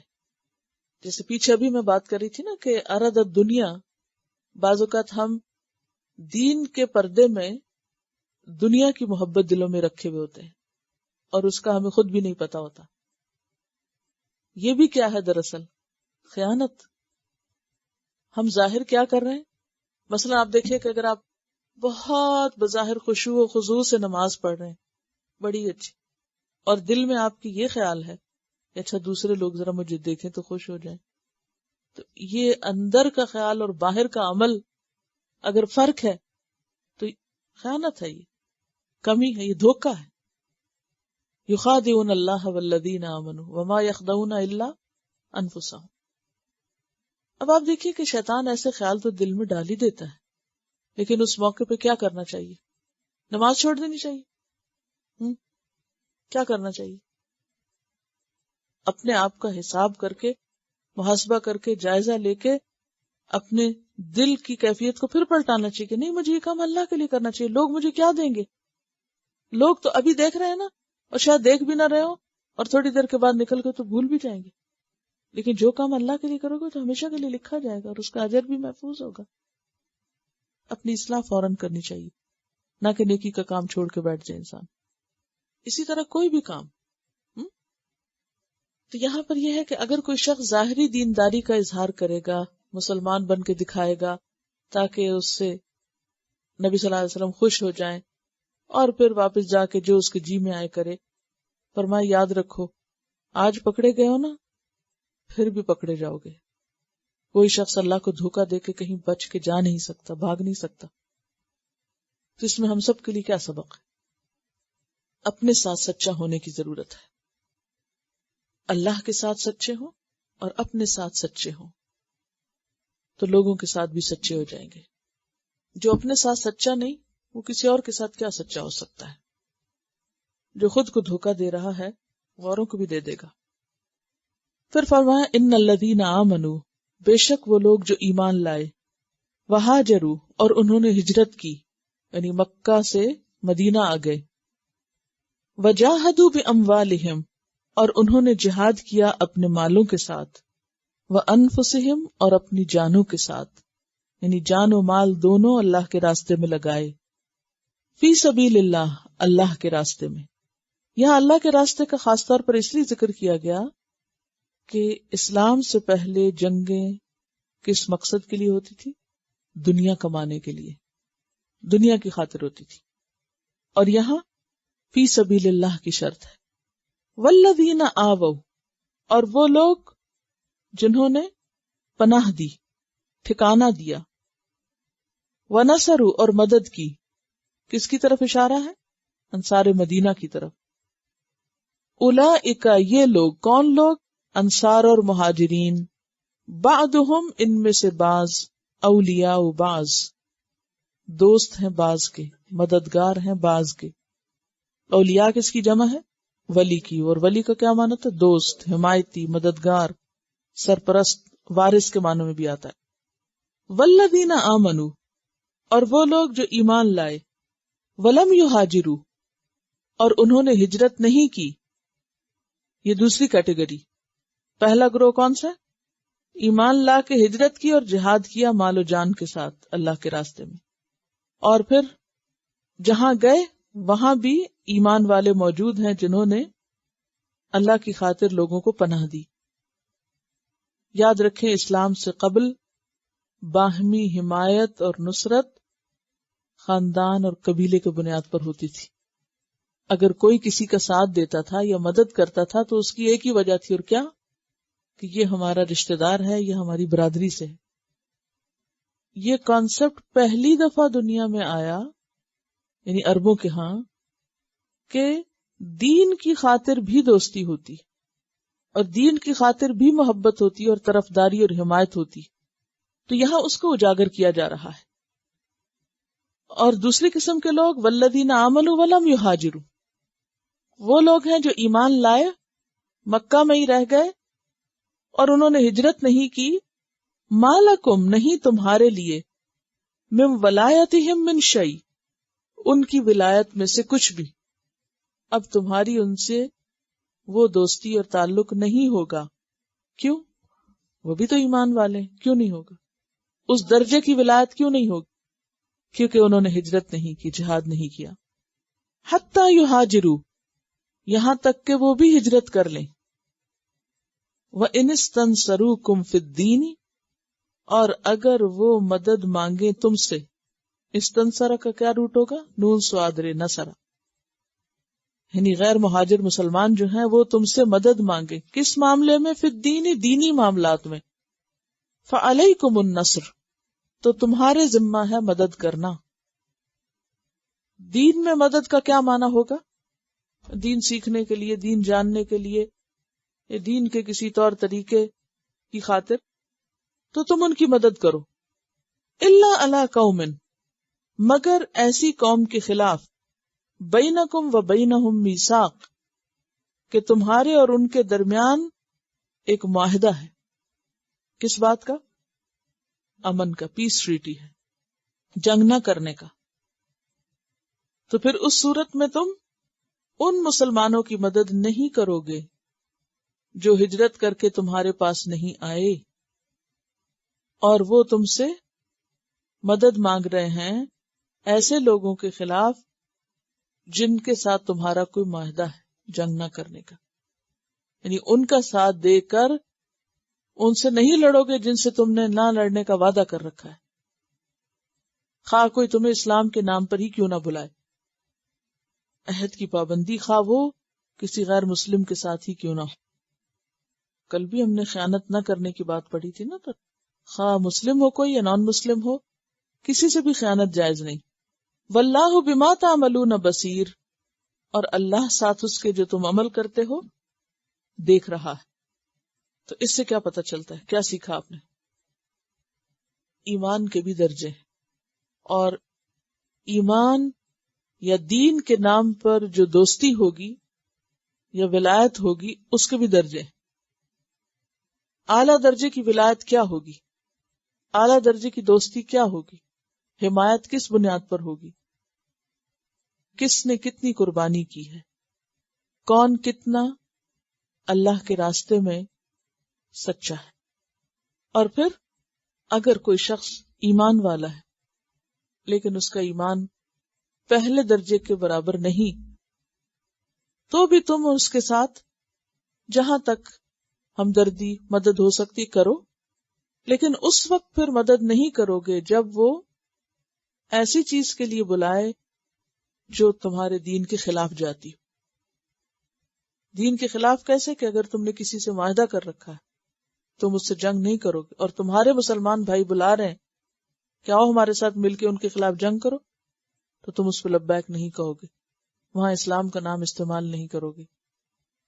ایسا کرنا ایک غیر قوم کے خلاف معاہدے یا وعدے کی خلاف ورزی ہے جس کی اسلام میں اجازت نہیں، کیونکہ کل بھی ہم نے پڑھا تھا کہ چاہے دھوکہ کسی نان مسلم کو دینا ہو تو بھی جائز نہیں۔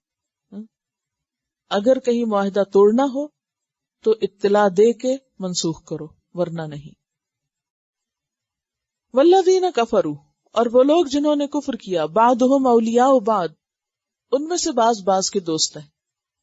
یعنی ایمان والوں کی باہم دوستی پر کسی کو اعتراض کیوں کر ہو سکتا ہے، جبکہ نظریے کی بنیاد پر دوستی تو دوسروں کے ہاں بھی پائی جاتی.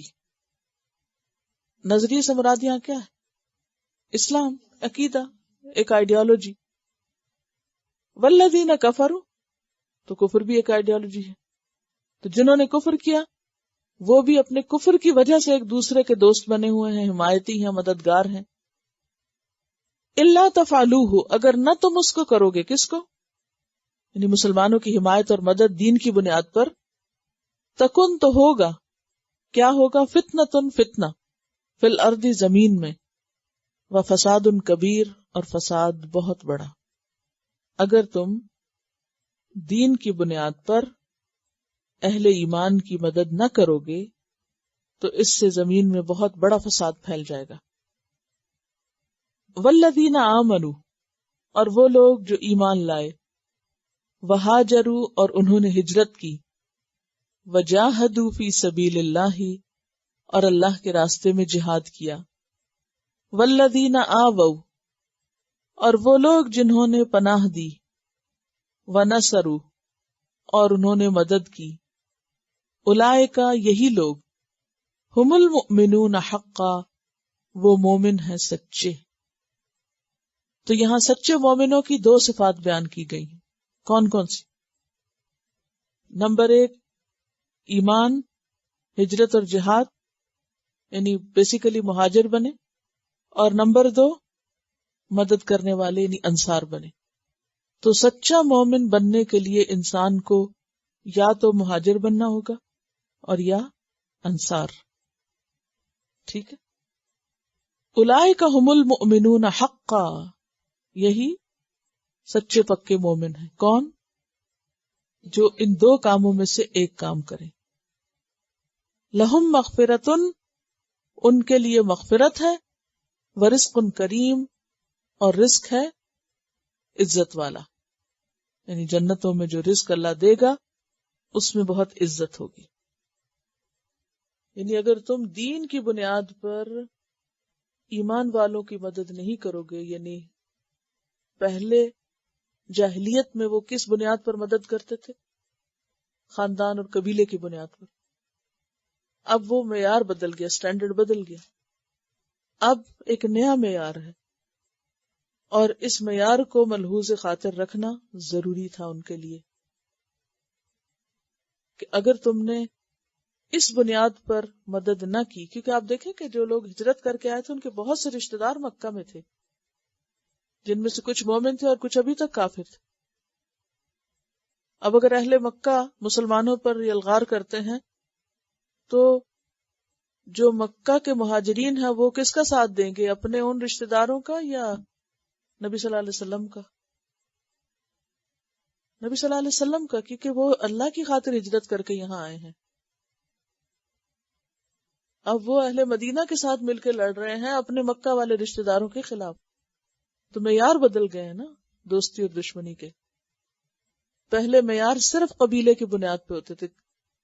وہ میں نے آپ کو پہلے بھی ایک شعر سنایا تھا کہ ایک جاہلی شاعر کہتا ہے، ہل انا الا من غزیت ان غوت غویت و ان ترشد غزیت ارشدی، کہ نہیں ہوں میں مگر غزیہ قبیلے سے، اگر وہ بہکا تو میں بھی بہکوں گا. ان غوت غویت و ان ترشد غزیت ارشدی، اور اگر وہ ہدایت پایا تو میں بھی سمجھ بوجھ سے کام لوں گا. میں ان کے پیچھے جو وہ کرے گا وہ میں کروں گا. یہ معیار تھا. آج آپ دیکھیں ہم نے بھی مختلف معیار بنائے ہوئے، لیکن اللہ کے نزدیک اصل معیار کیا ہے؟ ایمان. محبت کا معیار وہ کیوں آتا ہے حدیث میں؟ من احب للہ و ابغض للہ و اعطى للہ و منع للہ فقد استکمل الایمان. جس نے اللہ کے لیے محبت کی، اللہ کے لیے بغض رکھا، اللہ کے لیے دیا اور اللہ کے لیے روک لیا، اس نے اپنا ایمان مکمل کر لیا. تو یہاں پر اسی چیز کا امتحان ہے. اصل میں ہم بہت دور ہیں اس جگہ اور اس موقع اور اس ساری چیز سے، اس لیے شاید پوری طرح اس کو گراسپ نہیں کر رہے. آپ دیکھیے کہ تھوڑی دیر کے لیے تصور میں لائیے کہ جب نبی صلی اللہ علیہ وسلم نے لوگوں کو اسلام کی طرف بلایا تھا، گھر گھر میں لڑائی پڑ گئی تھی، گھر گھر میں دوستی اور دشمنی میں فرق آ گیا تھا، بھائی بھائی کا دشمن بن گیا تھا. اور آپ کو معلوم ہے کہ جنگ بدر میں بھی کون کون کس کے مقابل آیا تھا؟ باپ بیٹا کے، بھائی بھائی کے، چچا بھتیجے کے. اور حضرت ابوبکر کے بیٹے نے کہا تھا کہ ابا جان آپ میری تلوار کی زد میں 2 دفعہ آئے لیکن میں آپ کو بچا گیا. تو حضرت ابوبکر نے کیا کہا تھا؟ اگر تم میری تلوار کی زد میں آتے تو میں تمہیں نہ چھوڑتا. کسی باپ کو آپ دیکھیں کہ وہ اپنی اولاد کو آج یہ کہہ سکتے کہ میں تمہیں اسلام کے نام پہ نہ چھوڑتا، کیونکہ یہ ان کے خلوص کا ایک امتحان تھا، ایک سچائی کا، کہ جہاں دین کی بات آتی ہے وہاں جذبات اور خون کے رشتے اور دلی محبتیں کہاں رکھتے ہو، کس کیٹیگری میں. یہ بہت بڑا ٹیسٹ تھا، بہت بڑا امتحان تھا. اور پھر آپ دیکھیں کہ حضرت عباس ادھر کھڑے ہیں، بھتیجا یہاں کھڑے، نبی صلی اللہ علیہ وسلم ادھر کھڑے ہیں، ابو العاص داماد دشمن کی صف میں کھڑے ہیں، بیٹی پیچھے ہے، مومن ہے، سچی مومن ہے، شوہر اجازت نہیں دے رہا ہجرت کرنے کی، ان کو چھوڑ دیا اس وعدے پہ جاؤ تم اسے یہاں بھیج دو، تو بھیج دیا. یہ بہت بڑے ٹیسٹ تھے، بہت بڑے ٹیسٹ. آج آپ دیکھیں کہ ہم دین کی وجہ سے کس سے ناراض ہوتے ہیں اور دین کی وجہ سے کس سے دوستی کرتے ہیں. وہ چیزیں نہیں ہیں ہم میں. صرف ہم کسی کا بھی ساتھ دیتے ہیں تو یہ دیکھ کے کہ اچھا یہ میرا رشتہ دار ہے یا دوست ہے یا علاقے سے ہے، اپنوں کی خاطر دین بھی چھوڑ دیتے. تو یہ ان کے لیے تو زندگی موت کا مسئلہ تھا، اور وہ صرف اور صرف ایمان اور صرف ایک اللہ کی ذات. اس میں آپ دیکھیے کہ پھر اس کے بعد آپ دیکھیں ابو جہل کے بیٹے مسلمان ہوتے، ولید کا بیٹا مسلمان ہوتا، خالد بن ولید جو ہے. اسی طرح جتنے ہی بڑے بڑے سردار تھے یہ سب ختم ہوتے ہیں، ان سب کی اولاد مسلمان ہو جاتی ہے، اور پھر وہ سارے آگے بڑھ کر اسلامی فوجوں میں شریک ہوتے ہیں. حضرت خالد بن ولید نے 100 جنگوں میں حصہ لیا تھا، وہ سب اسلام کی خاطر تھی. پھر اسی طرح صفوان بن امیہ بن خلف کا بیٹا تھا. بڑے بڑے جتنے بھی دشمن تھے سب کی اولادیں مسلمان ہوئی. کسی نے بھی اپنے آباء و اجداد کے دین کو نہیں پوجا، پھر چھوڑ دیا. اور یہ تبدیلی کس چیز نے لائی تھی؟ اسلام نے لائی تھی. جب اسلام کی بات سمجھ میں آ گئی تو سب باپ دادا کے طریقے چھوڑ دیے. ایموشنلی ڈیٹیچ کرنا کسی چیز سے اپنے آپ کو بہت مشکل چیز ہوتی ہے. فزیکلی انسان الگ ہو جاتا ہے، مال بھی دے دیتا ہے، سب کچھ. ایموشنلی اپنے آپ کو کسی چیز سے الگ رکھ کے یہ کہنا کہ تم میری اولاد ہو لیکن میں تمہارے گلے پہ چھری پھیر سکتا ہوں. حضرت ابراہیم نے بھی تو یہ کیا تھا نا. یہ بہت بڑی بات ہوتی. یہ ٹیسٹ ہے، ایمان کے امتحان ہے. والذین آمنوا من بعد، اور جن سے جتنا بڑا اللہ نے کام لینا ہو تو اس پہ اتنے بڑے امتحان ڈالتے. صحابہ کرام نے بہت بڑا کام کرنا تھا، اس لیے ان کو خوب ہلا جلا کے خالص کر دیا گیا. اور وہ لوگ جو ایمان لائے من بعد، اس کے بعد، وہاجروا، اور انہوں نے ہجرت کی، وجاہدوا، اور انہوں نے جہاد کیا، معکم، تمہارے ساتھ، فاولئک منکم، تو یہی لوگ تم میں سے ہیں. خواہ وہ تمہارا خاندان قبیلہ نہیں لیکن وہ تمہارے رشتہ دار ہیں. اور یہ کون ہے ایمان والے؟ بعدو، یہ صلح حدیبیہ کے بعد ہجرت کرنے والے ہیں. صلح حدیبیہ سے پہلے جن لوگوں نے ہجرت کی اور جو ابتدا میں ایمان لائے ان کو سابقون کہا گیا، فالسابقون السابقون. اور پھر اس کے بعد جو لوگ ایمان لائے اور ہجرت کی وہ بھی مومن کہلائے، لیکن obviously ان کا مقام اور درجہ پہلوں سے کم تھا. وَأُولُو الْأَرْحَامِ، اور رشتہ دار، بعضهم اولا ببعض، ان میں سے بعض زیادہ حقدار ہیں بعض کے، فی کتاب اللہ، اللہ کی کتاب میں، اللہ کے قانون میں. ان اللہ بکل شیء علیم، بے شک اللہ ہر چیز کو جاننے والا ہے. جیسا کہ آپ دیکھتے ہیں کہ پہلے وراثت کی بنیاد نسب تھی اسلام سے پہلے، یا پھر ولایت تھی. لوگ قسم کھا کے ایک دوسرے کے دوست بنتے، حلیف بنتے، جن کو حلیف کہا جاتا تھا، اور وہ کیا کہتے تھے کہ میرا خون تیرا خون، تیرا خون میرا خون، اور پھر اگر میں مر گیا تو میرا وارث تو، اور تو مر گیا تو تیرا وارث میں. موالی پیچھے آپ پڑھ چکے، لِكُلٍّ جَعَلْنَا مَوَالِيَ، اور وَالَّذِينَ عَقَدَتْ أَيْمَانُكُمْ فَآتُوهُمْ نَصِيبَهُمْ، کہ جن سے تم نے معاہدے کیے تھے ان کو ان کا حصہ دو. لیکن اس کے بعد حکم کیا آیا کہ اب وراثت کی بنیاد نسب پر ہوگی، ولایت پر نہیں ہوگی. جب شروع میں مہاجرین مدینہ آئے تھے تو اس وقت انصار و مہاجرین کے درمیان جو اخوت کا رشتہ قائم کیا گیا تھا، اس میں بھی ایک انصار و مہاجرین کو ایک دوسرے کا وارث تک بنایا گیا تھا. بعد میں جب یہ آیت نازل ہوئی تو پھر وہ حکم اور وہ اجازت منسوخ ہو گئی. اب کیا تھا کہ وراثت صرف رشتہ داری کی بنیاد پر، نسب کی بنیاد پر ہوگی. یہاں پر اسی چیز کا ذکر آ رہا ہے. وَأُولُو الْأَرْحَامِ، اور رشتہ دار، جس میں ذوی الفروض، عصبات اور ذوی الارحام سب آتے ہیں. بعضهم، ان میں سے بعض، اولا، زیادہ حقدار ہیں. کس چیز کے زیادہ حقدار ہیں؟ وراثت کے. ببعض، بعض کی نسبت، فی کتاب اللہ، اللہ کے قانون میں. یعنی اخوت یا حلف کی بنیاد پر پہلے جو وراثت میں حصے دار بنتے تھے، اس آیت نے اس سبب کو منسوخ کر دیا. اب وارث صرف وہ ہوں گے جو نسبی یا سسرالی رشتوں میں منسلک ہوں گے. یعنی رحمی رشتے جو ہیں وہ مقدم ہیں دینی رشتے پر. صرف وراثت میں جہاں تک دل کی بات ہے، محبتوں کی بات ہے، اخوت کی بات ہے، تو وہ خونی رشتوں سے بڑھ کے بھی ہو سکتی ہے. یعنی دین کی بنیاد پر دوستی اور محبت بعض اوقات خون کے رشتے سے زیادہ بھی ہو سکتی ہے، اور اس میں ممانعت نہیں ہے. لیکن جو حق حقوق ہیں رشتہ داروں کے، وہ تو دینے ہی ہوں گے، کیونکہ پیچھے ہم پڑھ چکے نا، للرجال نصیب مما ترک الوالدان والاقربون وللنساء نصیب مما ترک الوالدان والاقربون. تو والدین اور اقربون جو چھوڑیں گے اسی میں سے حق پا سکتے ہو، اس کے علاوہ نہیں. تو یہاں 4 قسم کے لوگوں کا ذکر آیا ہے. ٹھیک ہے. نمبر 1 المہاجرون الاولون کا. مہاجرون الاولون، اور وہ کون ہے مہاجرون الاولون؟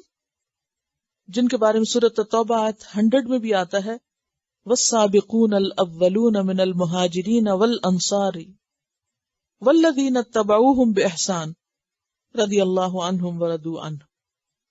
سورۃ توبہ آیت 117 میں آتا ہے، لقد تاب اللہ علی النبی والمہاجرین والانصار الذین اتبعوہ فی ساعۃ العسرۃ، جو مشکل گھڑیوں میں آپ کے ساتھی بنے.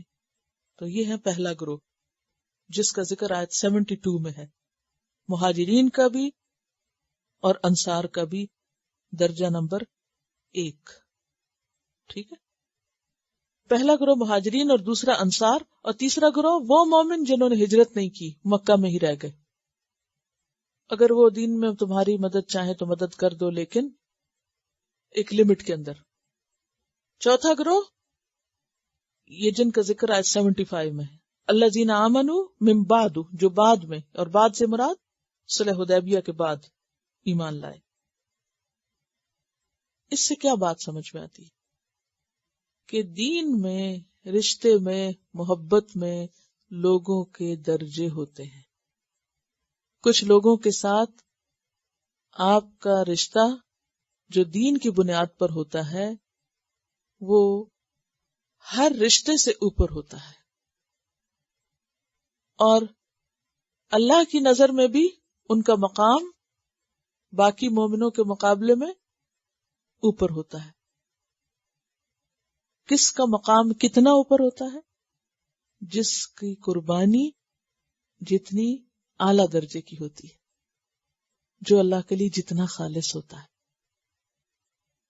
کیونکہ وَلِكُلٍّ دَرَجَاتٌ مِمَّا عَمِلُوا، ہر ایک کے درجے ہیں اس کے مطابق جو اس نے عمل کیا، جو اس نے قربانیاں کی، جو اللہ کے راستے میں لگایا، ویسے ہی مقام پہ وہ ہوگا. جیسے دنیا میں درجے ہیں لوگوں کے، ایسے ہی اللہ کے ہاں بھی درجے ہیں. تو جو لوگ آگے بڑھ گئے، لبیک کہی، پہلے آگے آ گئے، اور ہر حال میں مشکل ہو یا آسانی ہو، اور جیسے انصار کا قول کئی دفعہ آپ کو سنا چکی ہوں کہ آپ ہمیں جہاں جانے کا کہیں ہم جانے کو تیار ہیں، آپ سمندر میں کودنے کو کہیں ہم سمندر میں کود جائیں گے، آپ ہمیں دور دراز علاقے میں بھیج دیں ہم وہاں چلے جائیں گے، آپ جو کہیں ہم کرنے کو تیار ہیں. یہ ہیں وہ لوگ جن کے درجے پھر اللہ کے ہاں بلند ہیں. جب انہوں نے ارد دنیا چاہی ہی نہیں، آخرت ہی چاہی، اور اس کے لیے ہر طرح کی قربانی کر دی، تو پھر اللہ تعالیٰ ان کو آخرت میں کیوں نہ درجے بلند دے. پھر اس کے بعد کچھ ایسے لوگ ہیں جو مصلحتوں اور مجبوریوں میں گھرے رہتے ہیں، ایمان تو لے آتے ہیں، ہجرت کو تیار نہیں ہوتے. اصل ہجرت تو وہی ہے جو نبی صلی اللہ علیہ وسلم کے زمانے میں ہوئی تھی، مکہ سے مدینہ کی طرف. لیکن پھر ہجرت کس چیز کا نام ہے؟ ہر اس چیز کو چھوڑ دینے کا نام ہے جو ہمارے دین کے رسم رکاوٹ بنے. چھوڑ دینے کا، ہجرت لفظی معنی چھوڑ دینا. کچھ لوگ ایمان بھی لاتے ہیں اور پھر اس کے ساتھ وہ نئی دنیا چھوڑ سکتے، جس کا ابھی پیچھے ہم نے ذکر پڑھا. بعض لوگ چھوڑنا چاہتے ہیں مگر ان کی مجبوریاں ایسی ہوتی ہیں. آپ دیکھیں کہ حضرت ابن عباس کیوں نہیں ہجرت کر سکے تھے؟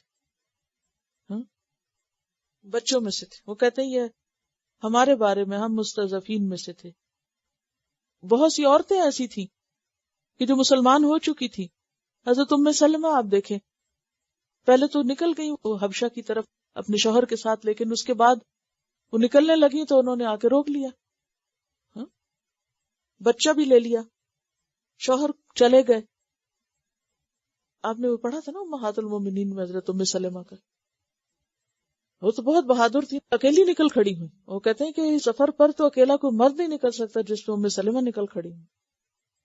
اللہ نے راستے بندوبست کر دیا، عثمان بن طلحہ ان کے ساتھ ان کو مدینہ تک چھوڑ آئے. اسی طرح کئی اور ایسی عورتیں، کمزور بچے، بوڑھے لوگ جو نہیں نکل سکتے تھے. اللہ ان کا عذر جانتا ہے، ان کے درجے بھی اللہ کے ہاں ہیں. لیکن کچھ لوگ ایسے ہیں جو صرف دنیاوی مصلحتوں یا محبتوں یا رشتہ داریوں کی خاطر وہ کہتے ہیں ٹھیک ہے ہم مسلمان تو ہیں لیکن ہم یہ اپنے کاروبار اور یہ سب کام اور یہ سب نہیں چھوڑ سکتے، ہم اتنے اپنا اعلان نہیں کر سکتے اپنے اسلام کا. دلوں میں اسلام انہوں نے رکھا ہوا تھا لیکن ظاہر نہیں کرتے تھے. یہ کمزور ایمان والے لوگ تھے. آپ کو معلوم ہے کہ مکہ پر حملہ نہ کرنے کی ایک بڑی وجہ یہ لوگ بھی تھے. اگر حملہ ہوتا تو اس میں ایسے لوگ بھی جو اصل میں مسلمان تھے وہ بھی پس جاتے، جو اسلام چھپائے ہوئے تھے اپنی مجبوریوں یا عذر کی وجہ سے یا بغیر عذر کے. تو سب کے ایمان کا درجہ ایک جیسا نہیں ہوتا، لیکن سب کو یہ یاد رکھنا چاہیے کہ جیسا درجہ ایمان کا ہوگا ویسا ہی درجہ آخرت میں ہوگا. اور پھر یہ ہے کہ کچھ لوگ انتظار کرتے رہتے ہیں اور مناسب موقعوں کی تلاش میں رہتے ہیں. کچھ لوگ تو مصیبتوں تکلیفوں کی پرواہ کیے بغیر مسلمان ہو گئے، اور مدینہ والوں میں سے بھی کچھ لوگوں نے جا کے آپ صلی اللہ علیہ وسلم کو بلا لیا اور کہا ہمیں نہیں پرواہ کہ ہمارے ساتھ کیا ہوتا ہے، خطرے مول لے لیے. لیکن کچھ لوگ ایسے تھے کہ جو شروع میں مسلمان نہیں ہوئے، لیکن جب دیکھا کہ اسلام کافی پھیل گیا ہے تو پھر یعنی کہ اسلام کی قوت یا اسلام کی ترقی دیکھ کر مسلمان ہوئے. تو obviously وہ جو بعد میں مسلمان ہوئے ان کا درجہ پھر وہ نہیں ہو سکا جو ابتدا میں کرنے والوں کا تھا.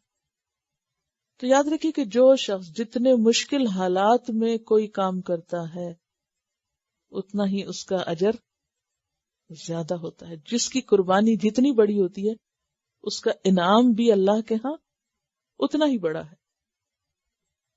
تو آپ دیکھیے کہ اس صورت میں بنیادی طور پر چلے میں آپ کو پچھلی صورتوں کے ساتھ لے کے چلتی ہوں، اور اس صورت میں آپ بتائیں گے مجھے اس دفعہ غور و فکر فرما کے کیا مرکزی مضمون ہے اور کس چیز پر توجہ دلائے گی.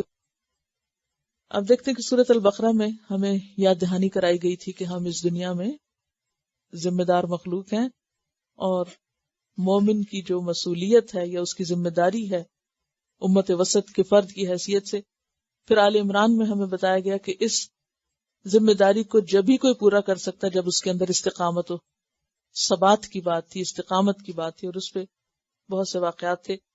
سورۃ النساء میں عدل اور رحمت کی بات تھی کہ اگر تم گھریلو زندگی میں مضبوط ہوگے، کامیاب ہوگے، تو انشاءاللہ باہر کی زندگی میں بھی کامیاب ہوگے. پھر سورۃ المائدہ میں وعدوں اور عہد کے وفا کرنے کی بات تھی، اور پھر سورۃ الانعام میں توحید کا سبق تھا اور شرک سے بچنے کی، کیونکہ جب توحید مضبوط ہوتی ہے تبھی تمام اعمال درست ہو سکتے ہیں. پھر سورۃ الاعراف میں پچھلے انبیاء کے واقعات سنا کر حق و باطل کا جو مارکہ ہے اس کے لیے ایک ذہن تیار کیا گیا کہ ابتدائی دور سے ہی یہ ہوتا آیا. ہر قوم میں پیغمبر بھیجا گیا، لوگوں نے نہیں مانا، اور پھر ان کا انجام جو کچھ ہوا. اور پھر جہاں سورۃ الاعراف ختم ہوئی وہاں سورۃ الانفال میں نبی صلی اللہ علیہ وسلم کے ساتھ صحابہ کرام کا جو طریقہ تھا اور جس طرح یعنی ایک ہی موضوع کے گرد ساری صورت گھوم رہی ہے، وہ کیا ہے آپ بتائیے؟ حقیقی ایمان اور دینی ترقیاں بہت قریب ہیں آپ. اصل میں اس میں کامیابی کا فلسفہ بتایا گیا کہ مسلمانوں کی کامیابی یا اسلام کی کامیابی کا راز کس چیز میں ہے. کامیابی کے ذرعی اصول بتائے گئے ہیں اس میں. اب آپ اس ایک لفظ یا کامیابی کو دیکھ لیجئے، کیونکہ جنگ بدر جو ہے وہ یوم الفرقان تھی، اس میں مسلمانوں کو کامیابی حاصل ہوئی تھی. کامیابی کے لیے کیا کیا لوازمات ہیں؟ سب سے پہلی بات یہ سمجھائی گئی کہ وَمَن نَّصْرُ إِلَّا مِنْ عِنْدِ اللَّهِ. یاد رکھو کامیابی اللہ کی طرف سے ہوتی ہے. وہ اس کو کامیابی عطا کرتا ہے جو اس کے بتائے ہوئے طریقوں کے مطابق کام کرتا ہے. اور بتائے ہوئے طریقوں میں پھر آپ دیکھیے سب سے پہلا کام آپس کے تعلقات کی درستگی، اتحاد اور اتفاق. کبھی مسلمانوں کا کوئی گروہ اپنے کام میں کامیاب نہیں ہو سکتا جب تک ان کے آپس کے تعلقات ٹھیک نہ ہوں، جب تک دل نہ جڑے ہوئے ہوں. پہلا سبق جو ہے اس صورت میں ہمیں یہی دیا گیا کہ اپنے حالات درست کرو. پھر اس کے بعد باہم الفت کی بات بھی ہے. لو انفقت ما فی الارض جميعا ما الفت بین قلوبہم.